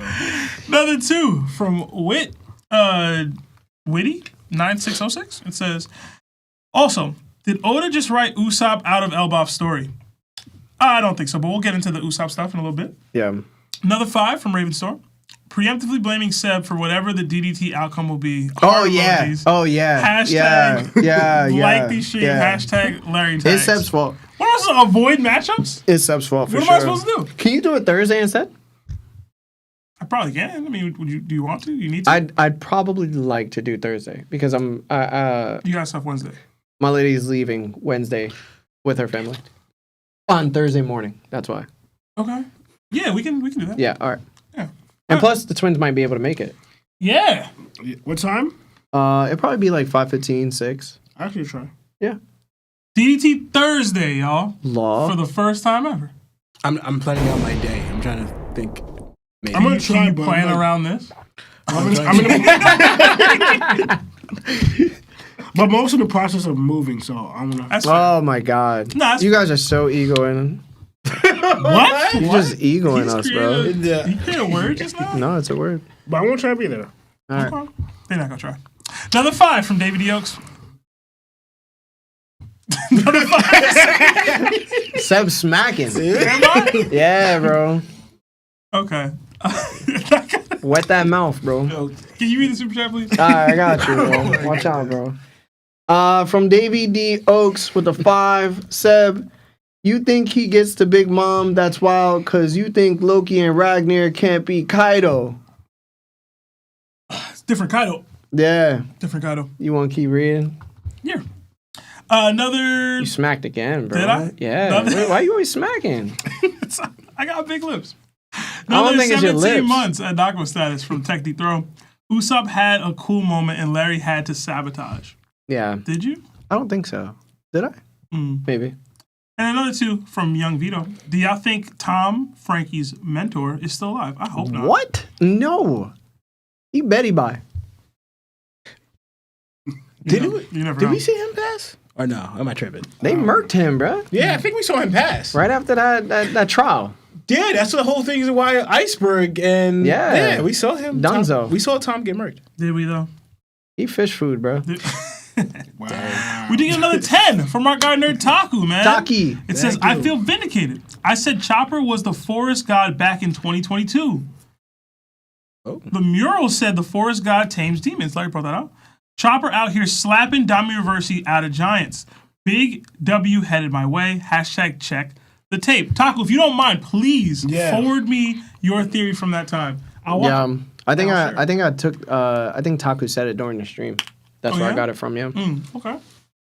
Okay. We'll see. All right. Thank you, Monkey D Goat 22 for becoming a Shichibukai. We're gonna go into the last part of the chapter, guys. All right. If you haven't liked the chapter, if you haven't liked the video yet, please like the video. All right. For the final part of the chapter, we had to branch Route 8 with Brook's group. Brook is urging Usopp to run, pleading with him actually to get out of there. He tells him that he came to face Gonko for personal reasons, and she's far too dangerous. Usopp, already heavily damaged, struggles to get back to his feet but refuses. He asks Brook if he really expects him to run and leaves a friend behind, saying a true warrior doesn't run. Brook, barely able to move himself, softly calls out to Usopp, and we see he's been impaled with a sword. Despite everything, Usopp keeps going. He says he's dreamed of coming to Elbaf for years, and he's not about to humiliate himself now. More than anything, he's furious. He calls out the Holy Knights for how they're operating, sneaking around, kidnapping children, attacking with monsters instead of their own strength, and taking over the minds of proud warriors to make them turn on each other. Usopp straight up tells Gunko that their plan is scummy, cowardly, and cheap. Before he can keep going, Gunko cuts him off with a knee to the face, sending him flying back. Brook tries to step in, but Gunko effortlessly stops him, holding out her hand and pushing him away. Usopp gets back up again, Kabuto in hand, ready to fire. He declares that Elbaf is a nation of warriors who live by their swords, their shields, and their very lives. If the Holy Knights want to rule over them, they should at least have the pride to face them head on. Then he goes a step further, calling Imu a coward. Imu responds through Gunko, saying that one who rules does not dirty their hands with such tawdry matters. Usopp fires off his skull blast grass, and Gunko calmly raises her hand and says, fire. A massive explosion erupts, damaging everyone in the area, Usopp, Brook, and even Gunko. But while the others are left battered, Gunko simply regenerates, completely unfazed by the attack. That's when Luffy arrives, riding in with Loki and Ratatask. He jumps down immediately to check on Usopp, while Gunko hovers silently in the air. Loki looks down at her and confirms, this is the one, the source of the haki that reached the underworld. Luffy sees the condition Usopp and Brook are in and calls out to Loki, saying he's pissed. Loki responds coldly, saying forgiveness was never an option. Then, through Gunko, Imu delivers a chilling declaration. Thou canst obey or pass away. Nika, Nidhogg, this battle will divide the world. And that's where the chapter ends. Let's start with Lawrence for his final thoughts, and then we'll go around the table. Okay. I don't have much here actually. I would just give Usopp his a little bit of credit. You know, I already have low expectations of him, but him taking this stand against Imu, even though he may not understand the gravity of the strength difference between them, because he already knows, like Lyle was pointing out, the Gunko before he was fighting, he was no match for. He was no comp, none of his attacks were working, everything. But now this is actually even a stronger version because Imu's taking over Gunko's body. So Usopp, it went from even below zero from what was before, right? But Usopp's still taking a stand against him to even not leaving a comrade, as in Brook, right? Maybe he saw Brook struggling beforehand and came to go help Brook because Usopp wasn't part of this fight originally. So I'll give him respect there because I would always argue, I don't know, the whole Dressrosa where Brook was or Usopp was reading because he was scared. But even the fact that he was even calling, it's funny, he called Imu a coward when he's the fact the coward but Imu for coward for his actions when he's the one that's a coward, right? So it's showing how much Usopp feels about this moment here.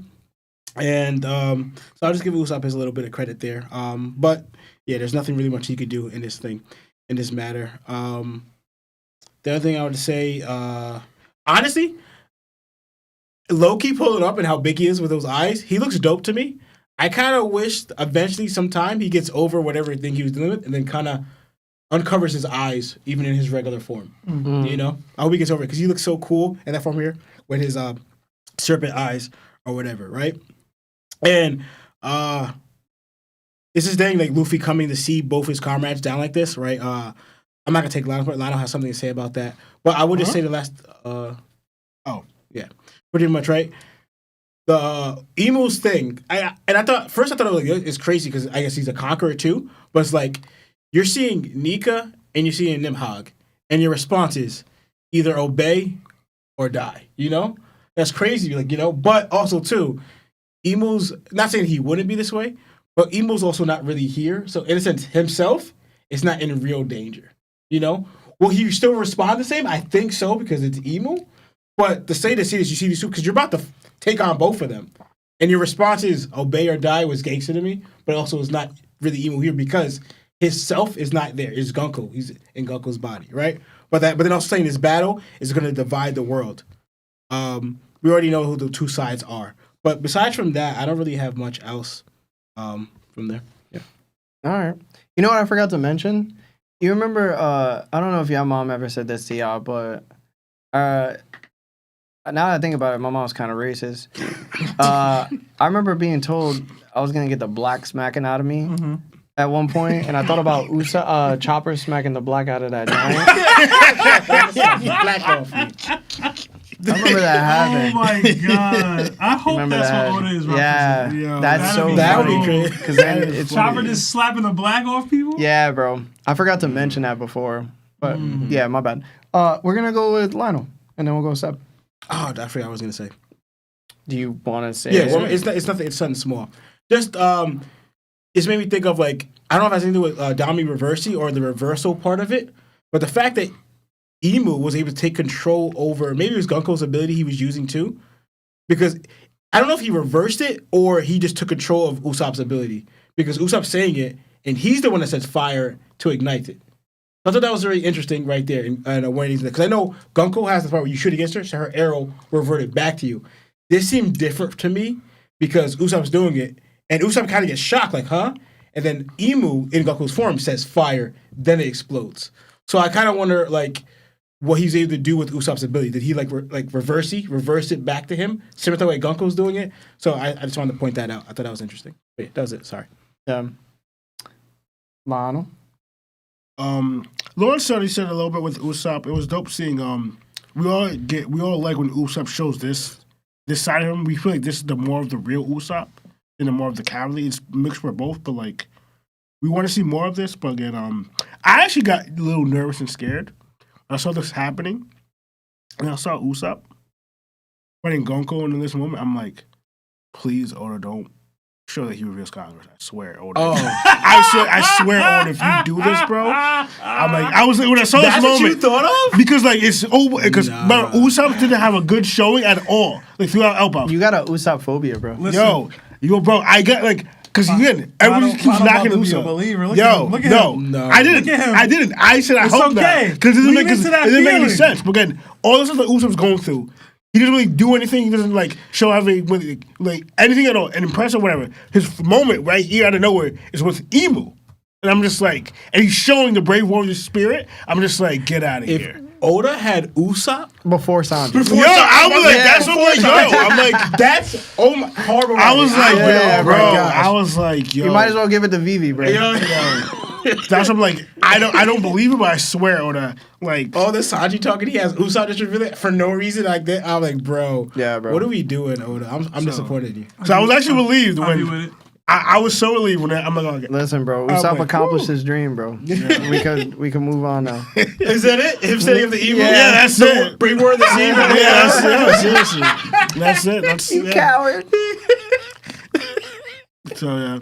I can't. I was actually interested, like, because what you were saying with Gonko's, with Emu's ability, but you didn't see any arrows. I just saw. You didn't see any arrows. But you saw it, like, he stopped Brook doing this. So I wonder what was Yeah. that going on. Like, I have some interesting. I have two thoughts. okay. Then I'm going to wrap up here because I don't really have much. I was just going to say, like, Luffy coming to Emu. I mean, that's what I was going to again when I saw the explosion thing. Again, what happened to Brook and Usopp, again, Gunko's regenerating and they're not. Like, I mean, like the damage, like it shows like the damage in generation, it's more, but it's still nothing because they just revive. Yeah. Like you don't see because you see Gunko's ability. I mean, you see Gunko's body. A face is half off, the shoulders half off, and the arm is missing. Yeah. But he's the one who like reversed the attack on them. But look, she got more damage than they did. That's what it looks like off the regeneration. But like she's the one who's healing from it. That's what I'm saying. The generation is impressive because like you regenerate, but like the durability or the glass, what Larry's saying, is evident as in you're just getting hit and your body's just flimsy compared to an actual real body. Yeah. So that's what I'm saying. It's like Larry said, it's like a lot of you.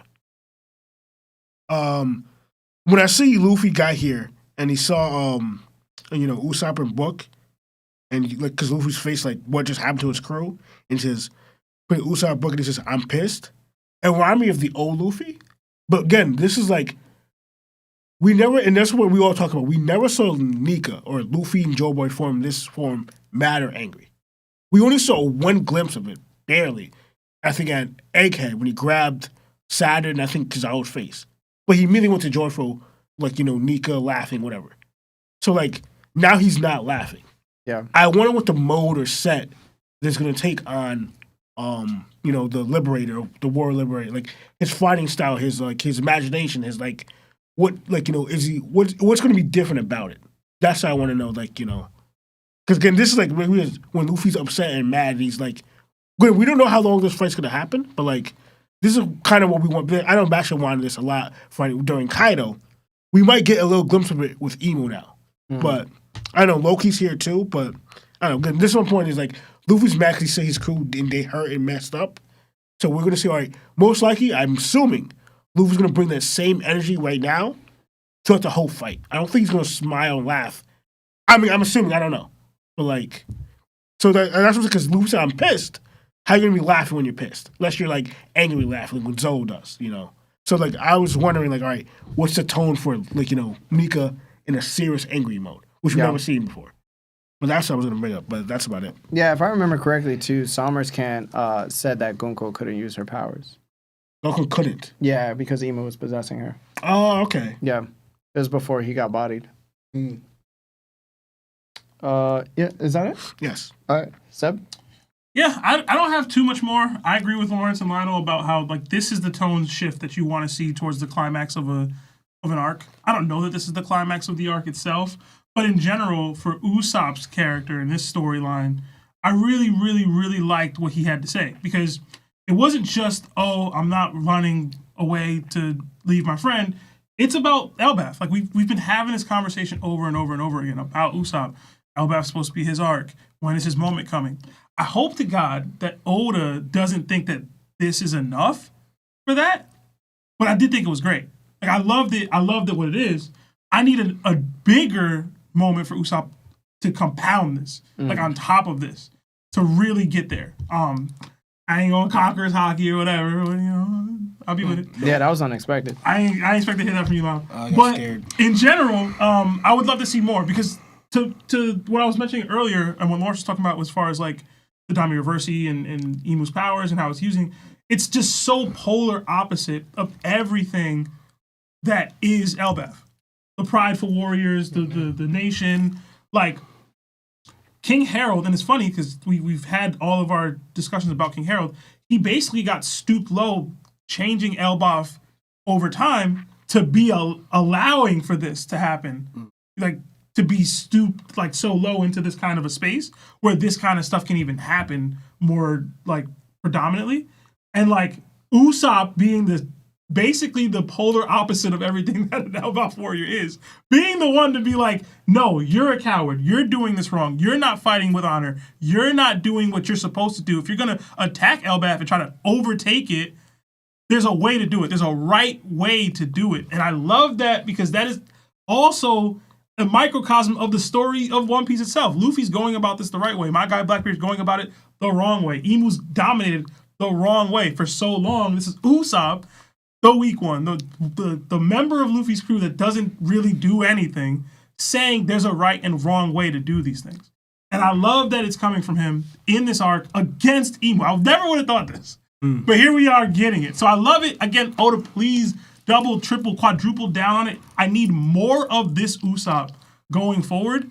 Whether it's a power-up, whether it's observation hockey, conquer, I don't care. Just an attitude shift. A tone shift in his character. Where, like Larry said, we've had this conversation a dozen times. Usopp is technically already accomplishing his dream every day by going out there and being a straw hat pirate. We just need him to see it that way. So, like, if he can see himself in the way that he's speaking against Emu, like, you're doing it. You're actively doing it, bro. I know everyone's trolling, but you're doing it. You're standing up to the highest power in the world live. Just be this person all the time. And who knows what that will look like for us as readers or what it will look like for him as a character. But I'm excited to see it that maybe we're finally getting there where that's just the Usopp that we get every day. All right. Beyond that, the boom that Luffy heard earlier, I just realized that it was this boom. Yeah. So he came immediately after he saw that or heard it or peeped it. And Lionel just brought it up. The tone shift. This is the Luffy that I want to see. The best Luffy. I know we love laughing Luffy, smiling Luffy, funny Luffy, gag Luffy. The best moments for Luffy is when he's angry. When he's angry at Crocodile, angry at Lucci, angry at whoever. Doflamingo, whatever. Those are the best moments for Luffy in the series because he's actively shifting the tone and we see a serious version of him. And I think we've been lacking that for so long. Basically since we've started this podcast. And it hurts me because the reason why I love One Piece is because of the serious Luffy. When he gets serious, when we get to those moments. So I'm glad we're finally here. And I can talk about it on the pod where Luffy's reacting the way he's supposed to react to things. He sees his best friend, yes, Lawrence is still his best friend, on the floor, just got taken out by probably the strongest dude alive. And Loki's telling him, this is the source of that hockey that we came up here to defeat. The stakes are here. The tone is here. This is it. Deal with it. And he's not smiling anymore. He's pissed. He's telling Loki that he's pissed. I love that. And like Loki said, forgiveness was never an option. Like, it's up. We're fighting. And Loki is at 3v1 because Ratatosk's still up here, too. I don't know if y'all peeped him. But I did love Emu's sudden, like, confidence in it. Like, obey or die. And in general, I'm hyped to see what happens. I hope we don't revert to, like obviously, Toon Force is fine. But keep the tone the same. You know what I'm saying? Keep the tone the same. How Oda will balance that, I don't know. We'll see. But I'm excited to see it. I thought of a little bit of Roger Rabbit, that villain guy. I used the tune, but he was like a murder mode. But look, he was crazy. Low key scary, by the way. Seriously, bro. But I'm hyped to see it, man. I am starting to think we might get to a Dami Reversi Loki though. I ain't gonna lie. I think that's possible. I kind of thought of a Dami versus Usopp. Not that it would mean anything because it's Usopp, but just the add-on to the despair that he's going through. Because you're seeing Batfleck and then now you become what you were just fighting, all that stuff. Emu just does that to you. It's like, man, shut up, Dami Reversi. Swing on him, man. Who's swinging first? That's the question. But that's it for me. Yeah. Dang. See, now you made me think it might happen. Because think of the conversation that Luffy and Usopp, Luffy and Usopp had, the reason why they fought in the first place. Because Usopp thought he was weak and he couldn't fit in the crew. You're saying Usopp versus Luffy 2 with Dami him being Dami Reversi? We're not going to get that. But I hope that. No one wants that. I hope that. I don't. It would end immediately. No one wants I don't want to see it either, but like I'm going by like the conversation Luffy Usopp felt for himself. Now he's showing a reversal. He's living that in this nightmare. moment with Emu. He's living that nightmare. So that's what I'm like. I did have one other thing that I did want to bring up because you just reminded me of something else I thought of too, Lionel. When Luffy pulls up on Doflamingo for the first time at the top of the castle, he's with Law, and like Bellamy's like the one that got beat up or everything. It's like, it's not reversed, but it's like, I'm here with my rival, ally, whatever, Loki, and like, now it's Usopp. It's just more personal. It happened on Onigashima. Yeah, but, I suppose the same. I don't know. I thought of that. I've already made my like Doflamingo emu Yeah, no, I get connection what you're theory saying, yeah. or thought process. So, but yeah, man. Also, the panel work was really good. Yeah. Like I really like this Luffy panel, right? And the Loki panel. It's all A1.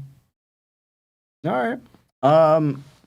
First off, I've got to say, I don't fully understand how Brogy lost his arm to Emu's attack, yet Usopp seemingly tanks a similar hit, gets back up, and keeps fighting without any permanent damage. If you look really closely, Emu is using their gun, the same shotgun that they used on Brogy. We literally just saw Emu clash with Brook in a way that felt kind of confusing. And Emu didn't break straight through Brook. And now Usopp is enduring that same level of power and pushing through it. So what are we looking at here? Is this an Emu nerf or am I missing something? Because I know Usopp ain't more durable than Brogy. And I know Brook ain't more powerful than Brogy. Maybe Usopp dodged a little bit. Like an explosive attack or a bomb. He's smoking, bruh. He on the ground got hit, smoke on him. There's no other damage on the ground. I think he's fighting with his dream on the line, I guess. I don't know. You know what I'm saying? Like, he got hit by the same attack. There's smoke on the ground. Because he on the ground. Listen. Anyway, that aside, Usopp's conviction in this chapter was incredible. I never get tired of seeing him step up for his crewmates. He's done it countless times and always when he's at his best. Even if his raw strength doesn't measure up to the top tiers, it's his courage that makes him stand out as a Straw Hat. Honestly, he reminds me kind of like Moomin Rider from One Punch Man. Not the strongest, not the most durable, but someone who refuses to back down no matter the odds. He inspires people. That's the version of Usopp I hope we continue to see throughout Elbaf and beyond. And Sebastian pretty much nailed it on the head for everything else. Emu using Gonko's body raises a lot of questions for me too. The abilities we're seeing here feel different from when Emu manifested through Saturn on Egghead. The powers don't look the same. Here, Emu is casually repelling attacks from Gonko, almost like an impact dial, in a way. While before we saw something closer to overwhelming presence or even that glare-based suppression from Saturn that he used on like Sanji and put him down. I'm not entirely sure what Emu's full capabilities are at this point. It could be an advanced form of Haki. I think that's probably the simplest answer. It's probably just outward emission that's happening. And Emu probably uses it differently than what we know. So I'm going to lean towards that because that just seems more simple. The ending with Luffy arriving alongside Loki and Ratatask caught me off guard in a good way. I completely did not expect it. What stood out most, though, is how calm Emu is. Even when facing Nika and what's being framed as Nidhogg, there's no sense of urgency or concern. If anything, it feels like Emu doesn't even see them as worth their full attention, especially considering Emu's not physically present and only acting through Gonko. I'm like, bro, how strong is this dude real talk? You know what I'm saying? Now, some might push back and say, then why does Emu say this battle will divide the world? I have something very interesting to say about that. I don't think Emu is talking about this immediate fight with Luffy and Loki. I think they're referring to the aftermath, the global consequences of like what's happening on Elbaf. That happens almost every arc we're in. There's always some type of consequence that comes out of this. That idea actually lines up with somebody said this on my stream. It lines up with Kozuki Oden and what he wrote to Toki in the letter before she ripped it up. He talks about a massive war coming in the future, one big enough to split the seas themselves. That clearly wasn't the Battle of Wano. Oden specifically mentions that Kaido would fall before that war happens. So, what Emu is hinting at feels like that same looming conflict, the one tied to the prophecy on Elbaf mural and the larger fate of the world. So when Emu says this battle will divide the world, I think they mean ideologically. The world itself will be forced to choose sides. We already saw the groundwork for that during Vegapunk's broadcast. I don't know if you guys remember, but He avoided labeling anyone as good or evil and questioned the true nature of justice, even bringing up Joy Boy preserving the ancient weapons as a good or evil thing. That alone plants doubt for me. Plants doubt. Like, who's actually right? You know what I'm saying? Because from the average person's perspective, the world government still provides structure. The Marines protect civilians from pirates. There's stability, trade, alliances, systems people rely on. And yes, it's flawed, no doubt, even corrupt. But to many, it's still better than chaos. So if Luffy and Loki aim to bring that system down, the question becomes, what replaces it? Who protects, the people? Who keeps nations from collapsing into war? Who provides that sense of safety? That's where the division comes in my opinion. Fear versus freedom, order versus truth, right? So even if the world government has done terrible things, a lot of people may still side with it simply because it's familiar. And because the alternative is uncertain.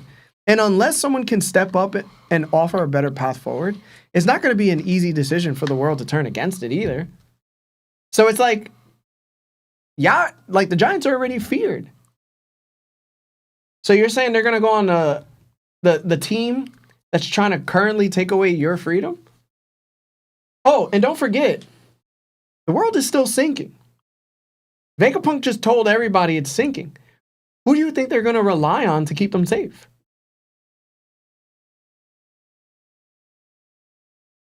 So you guys may be the good guys. The world is not going to see it that way. Luffy's already known for most likely murking Vegapunk. That was in the news. He ended up holding him hostage. Mm-hmm. Now he linking up with the big bads? I don't know about this, dog. They gotta find a way to spin that narrative in their favor. Facts. Vivi gonna have to be the one. Probably. So, yeah, I think what Emu is really getting at here, is especially if they're already anticipating losing the Giants in this conflict, this isn't just about Elbaf. It's about what comes after. And the entire world is going to react to it. So, listen, man. I feel like that's Emu's backup plan. Spin it. Yeah. Spin it. I mean, hey. Big Bad Luffy linking up with the Big Bad Giants. Mm-hmm. They're coming for y'all. You remember, I always tell you guys, the ancient lions might have not been, as wrong as we thought.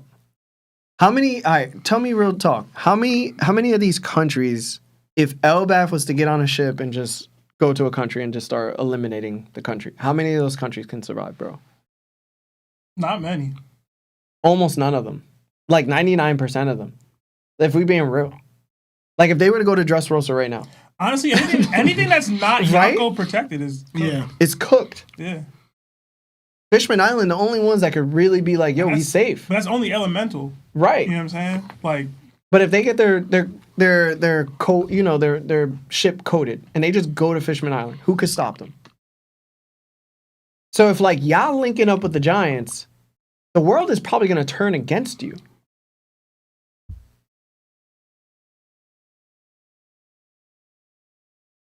Scary thought, man. But yeah, that's all I really got to say. Like the stream, y'all.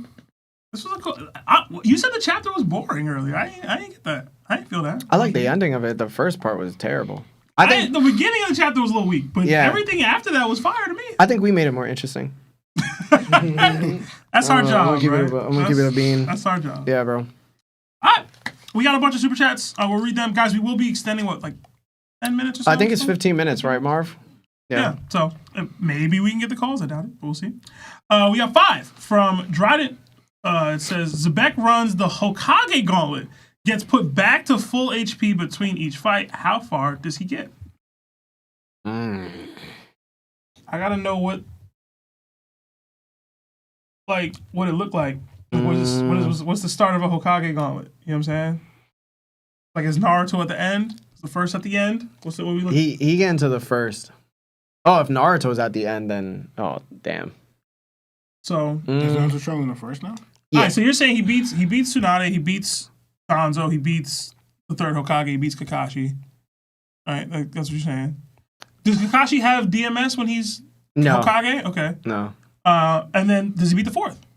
Does he beat the second? I think he beats the fourth and the second. Beats the fourth and the second. So he gets to the first Hokage. I don't think he beats the first. He doesn't beat the first. Okay. I think that's a coin toss. Coin toss. Like, the first is different, dog.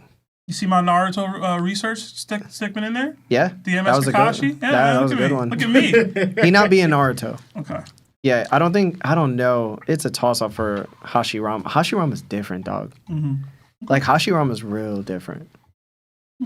Another 10 from Saucy. It says, the Blackbeard versus God Valley Rocks question I asked y'all about last week was hilarious. It sparked debates all over Discord, Instagram, and YouTube. And like usual, the takes in the Discord were about it were abysmal.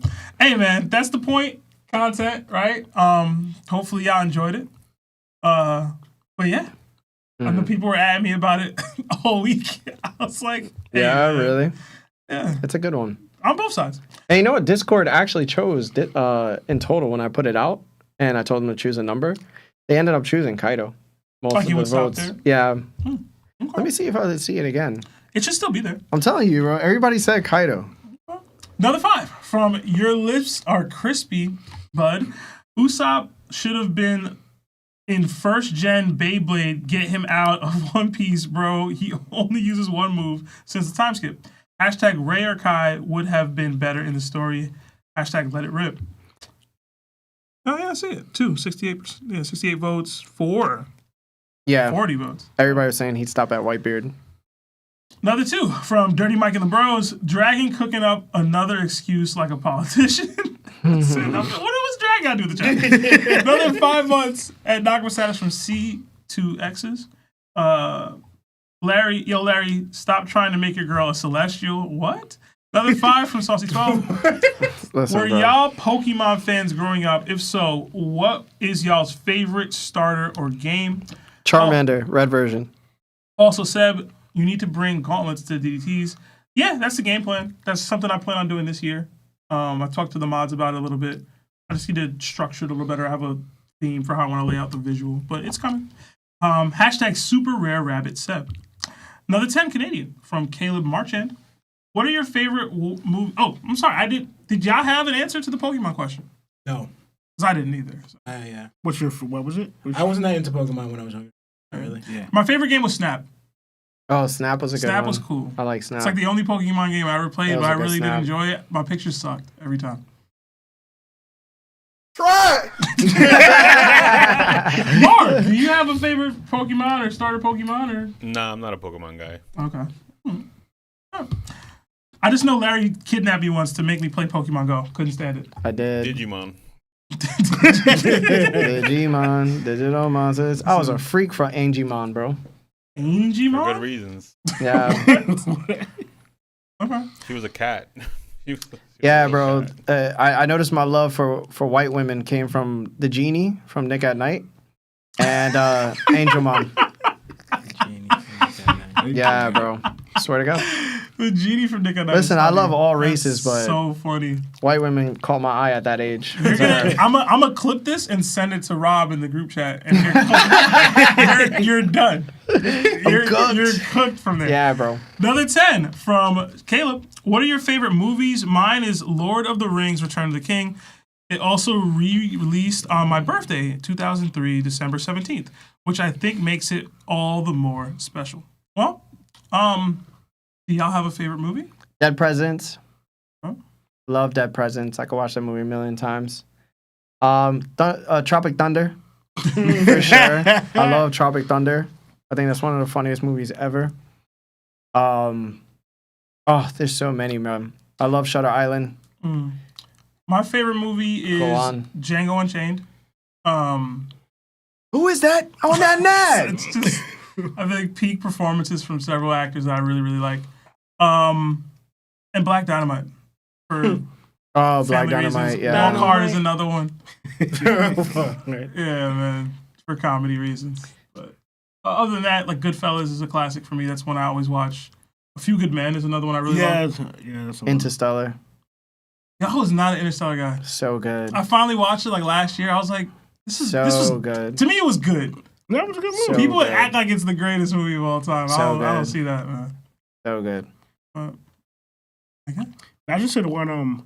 A Knight's Tale was one of my favorites. I always liked A Knight's same. Tale. Knight's Tale. Was it The Mask of Zorro? Was when I was that's like a kid. When I was a kid, I loved that movie. What was because of Catherine Zeta-Jones? Yeah. Catherine Zeta-Jones. That woman. Princess Bride. I was about to say that. Princess Love the Bride. What, Princess Andre the Bride. Giant? Yeah. Princess Bride. Inconceivable. That word you use. I don't think it means what you think it means.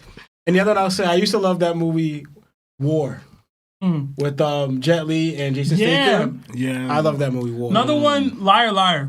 Yeah, that's a good one. Not Jamie Foxx. Wow. Well, Jim Carrey. Jim Carrey. Wow. You said Jamie Foxx. Jamie Foxx is crazy. I used to love Liar Liar. I'm gonna take it further back as a kid. Flintstones movie. Really? Oh wow. Wow. And then that shaped my view on light-skinned black women. Because Halle Berry was out. I was out here just gooning at this age, bro. All right, this is another one. It's actually not that great a movie, but it's one of my favorites, and I watch it every year for my birthday. The Best Man. Absolutely love that movie. The spade scene, absolutely phenomenal, man. And Nia Long in that lingerie, man. Oh my God, boy. Listen. I'll tell you the truth. It's gonna sound crazy, but it was the first time I cried watching a movie with my mom. She took me to watch the first Pokemon movie ever. Ash set it off? When He said that. And he went to go hook off on YouTube. Pokemon stuff. Bro. I teared up too, bro. I teared up. Yeah, I teared up, bro. She looked at me and she was like, "You're crying?" I was like, "Yeah." Sad, ma. Pikachu trying to wake him up with the Yeah. Another 20 from Wade the Asian. It says, recently got one of my friends into One Piece and trying to get him into the pod too. But just hype he gets to be a part of the journey. Hashtag Lionel got Unk vibes. Hashtag Larry from the 80s. Or 30s? Oh, 80s. Hashtag Seb looking clean. Thank you. Hashtag Law matching with the headphones. Oh, yeah, you are. Okay. I didn't even peep that. Tell your friend if he doesn't want to get mogged, he should come by. Watch that. Nah, catch up first, bro. Don't be here if you're not caught start up. where you need to start. All right? You got to start somewhere. Another 10 from 1G Rose. I don't know if y'all remember, but I called Chopper finding a cure to Dami Reversi a few streams ago. Not the way I envisioned it, but him smacking the Dami Reversi out of somebody is hilarious. Hey, man, why not? Funny. Another 10 from Whit. The community is going to be like to Larry, it's time to upscale. Eyes rolling. Usopp got caught in his own blast radius and only fainted. Meanwhile, Emu Gunko had to regenerate. Eyes roll. Hoki had to keep all his limbs intact. Oh, man. I mean... I'm telling you, bro. Don't make no sense. Another 5 from Dirty Mike and the Boys. Imagine if Emu used critical mass hockey on Usopp like a spider on a windshield. That's supposed to be funny? That's hilarious. That's supposed to be funny. Another 2 from Saucy 12. What's your favorite dish from any culture? I really love Jamaican food. So I'm going to go oxtails, rice, and peas with some cabbage. Absolute perfection if they make it right. Anything at a cookout. Anything? I mean, Yeah. not anything. That's Any- a lot. That's a any- lot. Name one. What do you mean by from Potato salad. They be having... Nobody be bringing. Nobody brings potato salad, bro. Nobody does that, bro. You just lie. Nobody brings that, bro. Listen, bro. If they bring that, then we're not there. Like, Twins? Is it from anything like Any your favorite dish from any culture? always? I don't know. I love pizza. That's my pizza thing. today. It was so good. Pizza. I have pizza today too. Like that's probably one of my favorite. Besides tacos. I love those street vendors in India. Mm. Yeah. Like I don't know how you know that. Yeah. when they put their whole foot in the soup bowl. What? I be seeing some videos of them cooking and it's be No, crazy. Indian street food is good. I've never been to India. But I be seeing some of those videos where you see them like they be chewing on something, spitting in it. Yeah, bro, that's They feed. I'm like, me, I don't bro. know. That I doesn't make me want I to eat need that. Lana, do you have them? They be asking us these questions on the Discord too, by the way. When I ask y'all, it's because somebody randomly asked me on the Discord. Miss Booty. Go ahead. That's Lawrence. What you not telling us, dog? First of all, Are you we have out one here? person on the show here. You know what I'm saying? Who does what with butt? What's happening?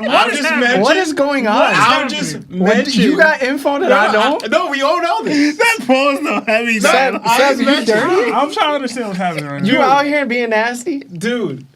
What was it? Hand, foot, and mouth disease. Oh my god. That's some BS, bro. That is BS, and y'all know.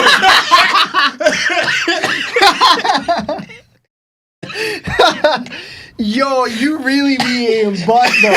Like you're nasty, dog. I hate y'all so much. Bro. Yo, you really got sick from that. I told you stop doing it. I can't stand y'all, bro. Yo, I can't stand y'all, bro. Yeah, I thought I forgot. Absolutely nothing to do with that. yo, bro. You really got sick, bro. It's crazy. He said, I don't know, man. It was Dookie or something. So, I was like, don't kids usually get this? How you get it as a grown man?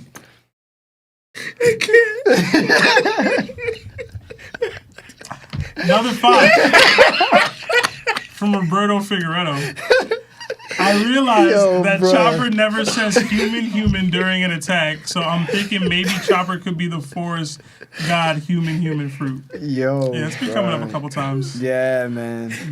Jesus. Y'all good? Yo, Lionel defeated.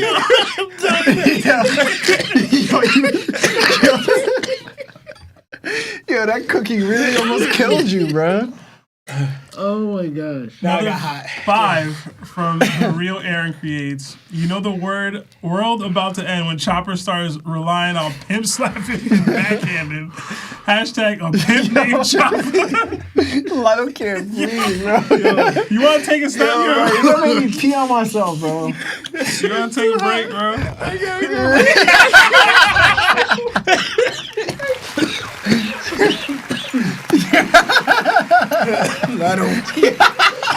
Yo, Lionel really crying, bro. Bro had to leave. Yo, Lawrence be mad funny. I did not expect that. Yo, bro, he hit you with the Kaioken 20, bro. You good? You I'm good, good. man? I just want to get to the Zoom chats, man. Oh, man. Yo. Oh, my gosh. I'm tearing. Yeah, man. Oh, bro. Anyway, hashtag anime pod moguls, hashtag bang bang buggy gang, hashtag JW Gabon. Yo, what was that about? J.W. Gabon. Yeah. It was like, Oh, yeah. randomly Gabana's joke with.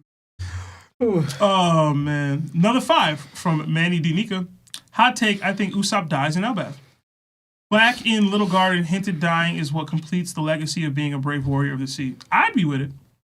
I'm not gonna lie, that's what I thought Lana was gonna say instead Yeah. of Conquerors, because Yeah. I was thinking that too. I was like, nah, Oda not gonna do that. Mm-hmm. But maybe. That'd be crazy.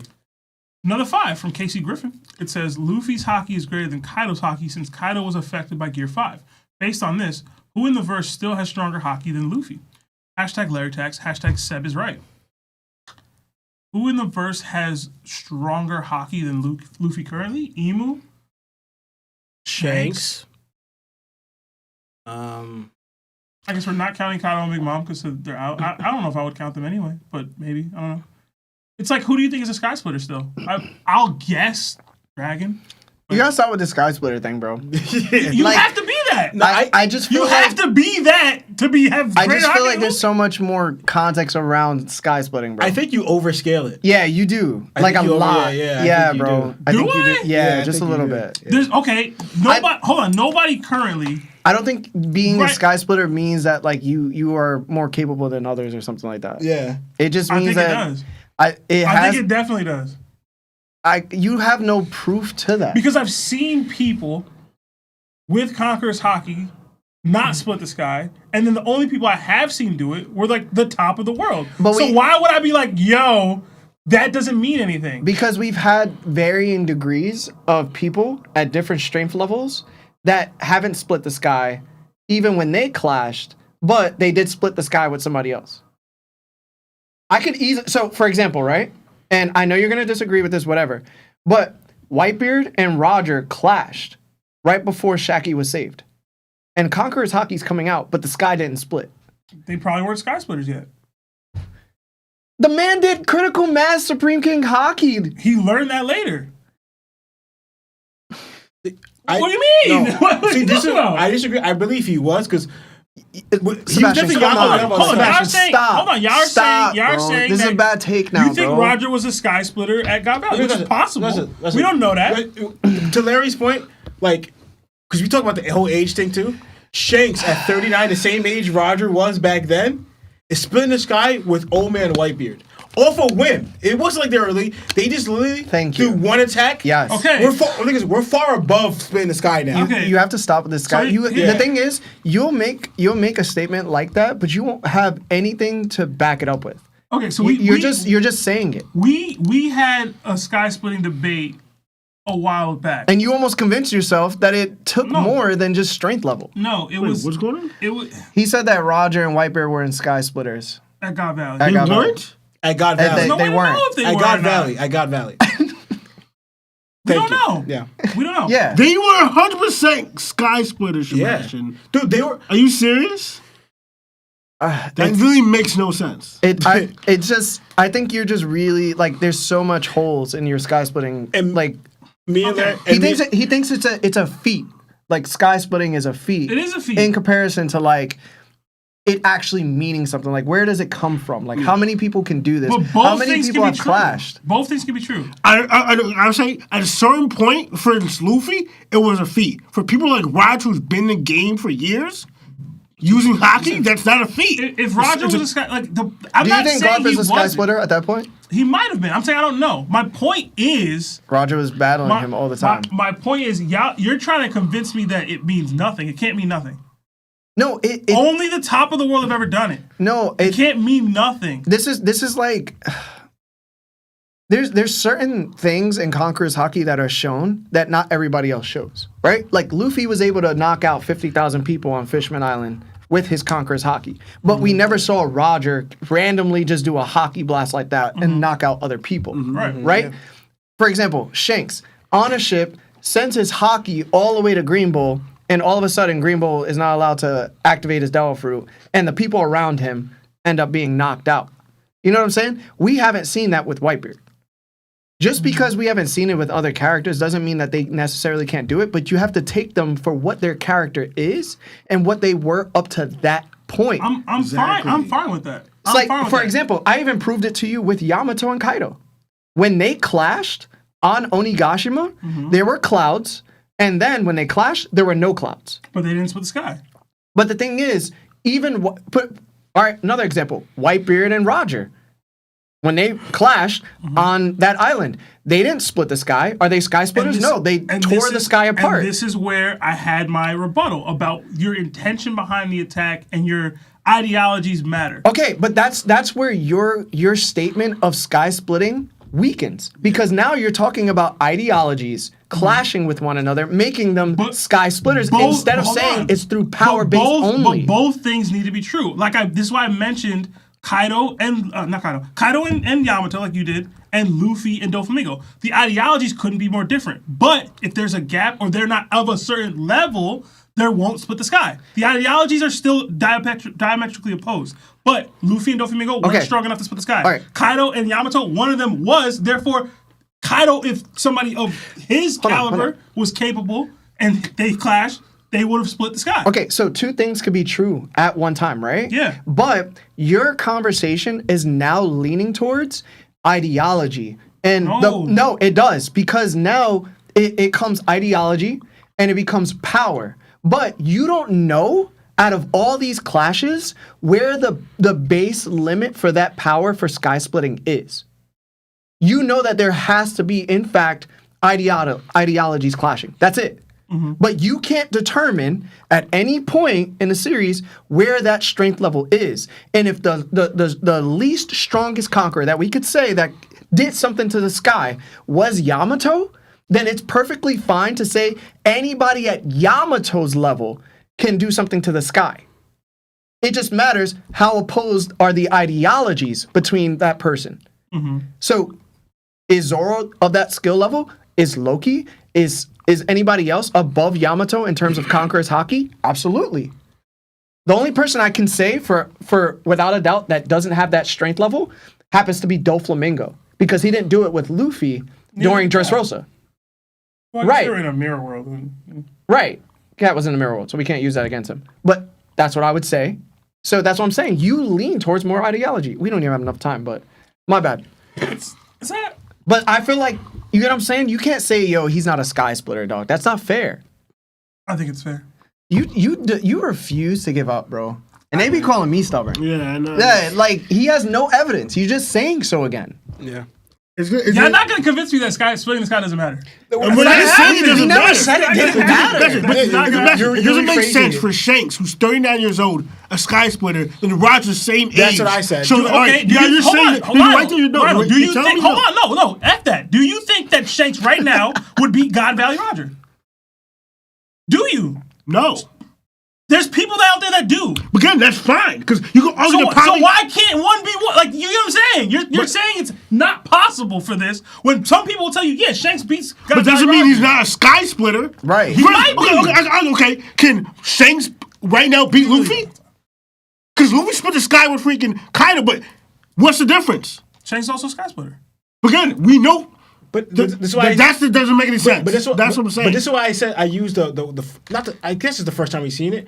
Literally, Shanks and Whitebeard did it off a whim. Yeah. They weren't trying to. It wasn't a heavy battle. They were having a friendly conversation, but it's different. Well, as into like And No.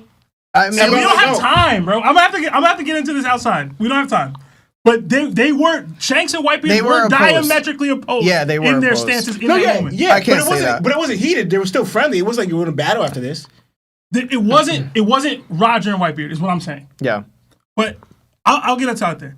Another 10 from Hapsters Happening. Choo Choo versus Ragnar. Who you got? I got Choo Choo low diff because Ragnar is a squirrel and Choo Choo wins on matchup alone. Anyways, here's my hashtag top tax for saying some dumb ish like this. Thank you, Hapsters. Another 5 from Straw Hat Chopper. I'm rewatching One Piece with my little sister. We left off on episode 10 and she cried for Choo Choo. She's not ready for what's to come. Yeah, crying off Choo Choo is tough, man. I ain't gonna lie. I hope she's not too young, man.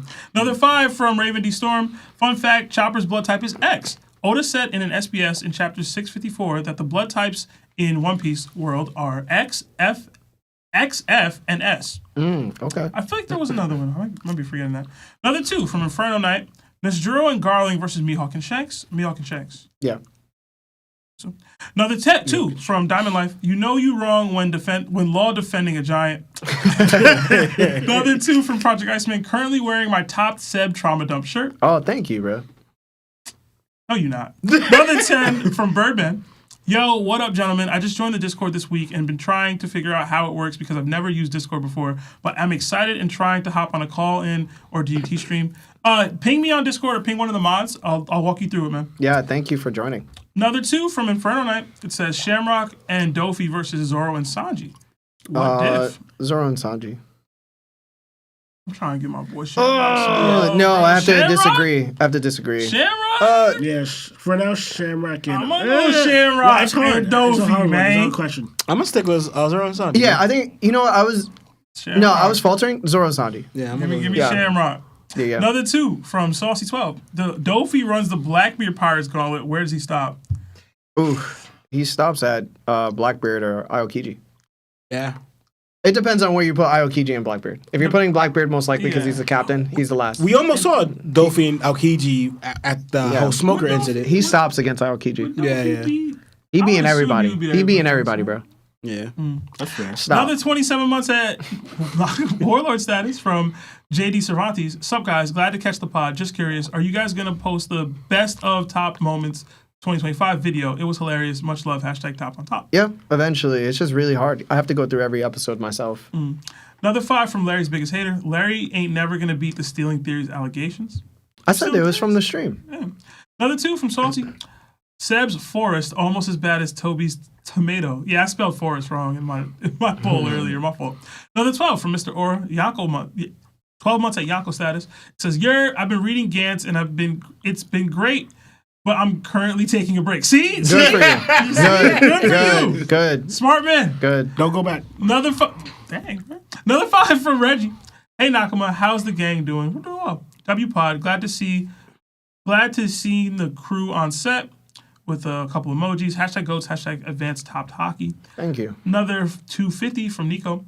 Seems that the crew are getting power-ups this arc. Yeah, they need it. Yeah, they do need it. Another 2 months at Yanko status from Young Vito. What's good, my top family? Seb, the voice of the chat. Law and Lionel, the shadow clones, finally together again. And my guy Larry, my brother, always love, gang never hate. We just don't agree all the time. That's how it's supposed to be. Yeah, bro. And then Vito sent another 2 Thank you, gifted Vito. memberships. He sent 5 Appreciate you, earlier Gangy. too. Thank you. Another 5 from Xavier. Sup guys? Thanks for all the laughs. Question: we never seen a Devil Fruit user get Dami reversied. Have we? Will we? I don't think so. But what about you guys? I think the prime candidate would be Loki right now. So that'll kind of tell us to know right there. But there's just not that many Devil Fruit users. You know, like there's still an not on the overwhelming majority of people who don't have Devil Fruits. Another 5 from Girly Skills. You're what's good, Kings. I need Seb or Larry to make a theory or a video highlighting the similarities of One Piece and Monster Rancher, Emu and Moo. I've never seen Monster Rancher. I've never seen it either. But I'll have to check it out. Another 2 from Raven D. Storm. Most degenerate actual chapter week of the year. Yeah, we it was wild. Another 10 from Polarize. Larry's chains rush towards Seb from all sides. The blood and bone from Seb's domain instantly fills the area, and with the binding vow, affects the chains as well. They are now slowed, and so is Larry. Continues. Larry, who can't see, focuses his consciousness into his chains. He makes a gamble and pierces himself. His ability inverses inwards on itself, and a wave of chains rushes outward in every direction. Sounds like I got overwhelmed for a second, and now I'm back on the skirts. I don't know, man. I don't know. Who's gonna win, bro? It's a long fight. It's pretty long. Another 10 from Monkey D. Goat. Hey, just joined today. Been watching for a couple months. Started episode 1. Y'all have made work so much better, and y'all inspired me to stop being lazy and complacent and start mine. #Sabo Gang. Good. #Buggy Gang. Better. Sabo Gang is tough to read, bro. I ain't gonna lie. Another 8 months, but yeah, do your thing. Yeah. Another 8 months at Warlord status from Dom Pablo VP. What does Usopp have to do in Elbaf to not be called a fraud anymore? Or was him squaring up to Emu enough? #8 months of being topped off. Thank you. Just continuing this. Yeah. Just make this the standard. Another 5 from Red Hair Checked Chopper said, "Sir, I'm a medical doctor, and I will slap the demon out of your mouth." Thank you, Shankton. Another 2 from Bastard C. How many gears does Luffy need to take down Loki? All 5. My opinion. You definitely need Nika form Gear 5th to take down Loki. I mean, he could use his gears and Gear 5th. All of them. Yeah. No comment. Don't be scared, bro. Say what your chest. I don't got nothing to say. No comment. Another 8 months at Nagama status from Pastor C. Chapter 1177. Chopper officially confirmed to be black. Or at least have a black mama. Another 11 months at Nakama status from Regal Sloth. Why people, especially Larry, not happy with the new DDT? A lot of people think it's going to be a wash. Yeah, it's going to be a hard wash, bro. Another 2 from Xavier It's O'Dillon. the way people think. Is the next chapter Elbaf or Void Sentry? Thoughts? I hope it's not Void Sentry as much as I want it, but... Yeah, I don't know if we're ready for that. Another 5 from Love Rockets Sable. Just saw season 2 of the live action. The spoilers are crazy. Vivi already has full body hockey. That's racist. Yeah, That's racist. yeah, silly. That's racist. Yeah, silly. Racist. Another 5 from she looked good though. No comment. She looked good. Another 5 from Reggie J. Usopp is never getting conquerors. If he does, that's not good TV. Word. Okay. Yeah. Another 10 from Reggie Agreed. J. Hey guys, I debated with someone telling me Straw Hats had to lost to Gunko/Emu and Luffy and Loki not going to work together. I disagreed, and the chapter clearly shows that towards the end of this chapter. Sometimes you're just right, bro. You know? Yeah. Another 5 from Max Power. We absolutely love to see a young black Soge king get a little bit of motion. Wouldn't you agree, Lawrence? Hashtag who's your god now? Hashtag Yasapopo. That's wild. Another 5 from Roberto Figueredo. I've been holding on to this question for like a year and a half. This is for the twins only. Did you guys ever talk telepathically to each other? As kids, did you guys ever talk to each other telepathically? Yeah. No. Not that we had tried. Yeah. We probably tried. But we do get like weird, what's it called? Like, what was It was the weirdest thing the other day. I was legit singing a song in my head, and then out of nowhere, Lana starts singing that exact same song out loud. What song was it? Oh, shoot. Fly Like an Eagle. Yeah. What? Yeah, Random, it was random. Wait, did you hear him singing in another room? No. Or like he just came out of nowhere? He came in the room, and I was already in the room, and in my head, I was singing Fly Like an Eagle. And then out of nowhere, Fly Like an Eagle just Like came the Seal song? No. The Space Jam, Yeah, Michael I was gonna Jordan. Yeah. Is that not Seal? No. Is that- Wait, is it Seal? I don't know. Right, yeah. I could be right. Okay. Yeah. No, but like it really, actually, in that moment, it just popped in my head out of random. Did you Were guys get watching scared? Space Jam? No, we weren't. I don't even know why it came in That's my the head. third time y'all have like twinned out together with the same word, same time thing. Y'all ever get like freaked out a little bit? No. No. We chalked up like, yo, about time. No, I'm kidding. Have Our you ever like tried to like do the fusion dance low key? Well, When we were younger. Yeah, not when we were younger. what would y'all do if you could talk telepathically? Probably do it a lot more often. Y'all Just to wouldn't do it. Just to, that wouldn't be like breaking laws. What? Breaking laws? What law would you break? It's gotta be easier to rob a bank. It's gotta be. It's gonna be equally as hard. Sebastian, what the hell is wrong with you, bro? I'm gonna just move on. Another 5 from Reggie J. Should Sanji have trusted Luffy? Sanji first leaving to Whole Cake Island. Keep in mind that Luffy carried Sanji and Nami in Drum Island.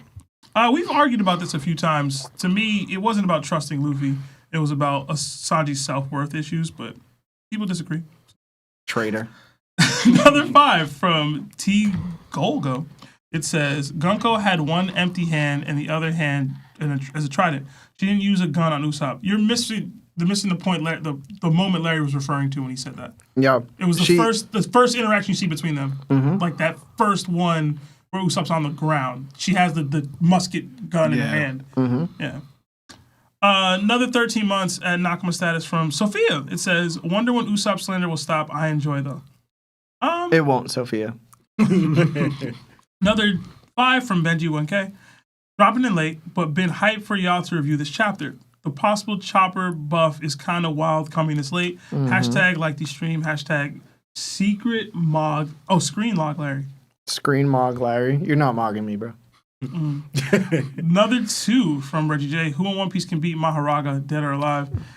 If Maharaga has more in his bag than what I've seen, You have to one-shot him. If you don't one-shot him, he's gonna beat you. That's how he beatable, bro. He sounds like a Oh, he's Naruto definitely character. beatable, but you have to beat him with the first shot. Is that a Naruto character? Nah, it's from JJK. Oh. His power is adaptability. So he can adapt to anything after it's done. So if you don't beat him on the first try, you can't use that move ever again. Oh, dang. Gonna need some critical mass. Another 5 from Reggie J. I low-key said the same thing. Usopp dying is a win-win. Somebody gotta tell the story. Dang. Jeez. How was Usopp dying? And then another 2 from Straw Hat Chopper. The one who said he's watching One Piece with his sister. She says, my sis is 11. Her trauma gonna hit harder than Seb's. Protect your sister, bro. But that's all the super chats. Thank you. Yes, guys, thank you so much for all the super chats. Thank you for hanging out with us this Monday. Thank you to Marv for giving us some extra time for us being super late. We apologize. Other than that, guys, we will be back next week. There is no break week for this chapter coming up, which is a blessing. So I'm really looking forward to what's going to happen. I'm going to be honest. I have no idea what's going to happen. I can't even predict what's going to happen. So I'm in for a treat. We're all in for a treat. If you haven't liked the video yet, please like the video. If you're on Spotify and Apple Podcasts right now, give us 5 stars and leave a nice comment. And that's about it. I got nothing else to say. Tomorrow, call-in stream for sure. And then I would like for Thursday to be RDDT. I will schedule the streams. That way they'll be up and running like before. So thank you so much, guys. My name is Larry. Lionel. Sam. And this is TOPT. Jana. Also, thank you, Marv.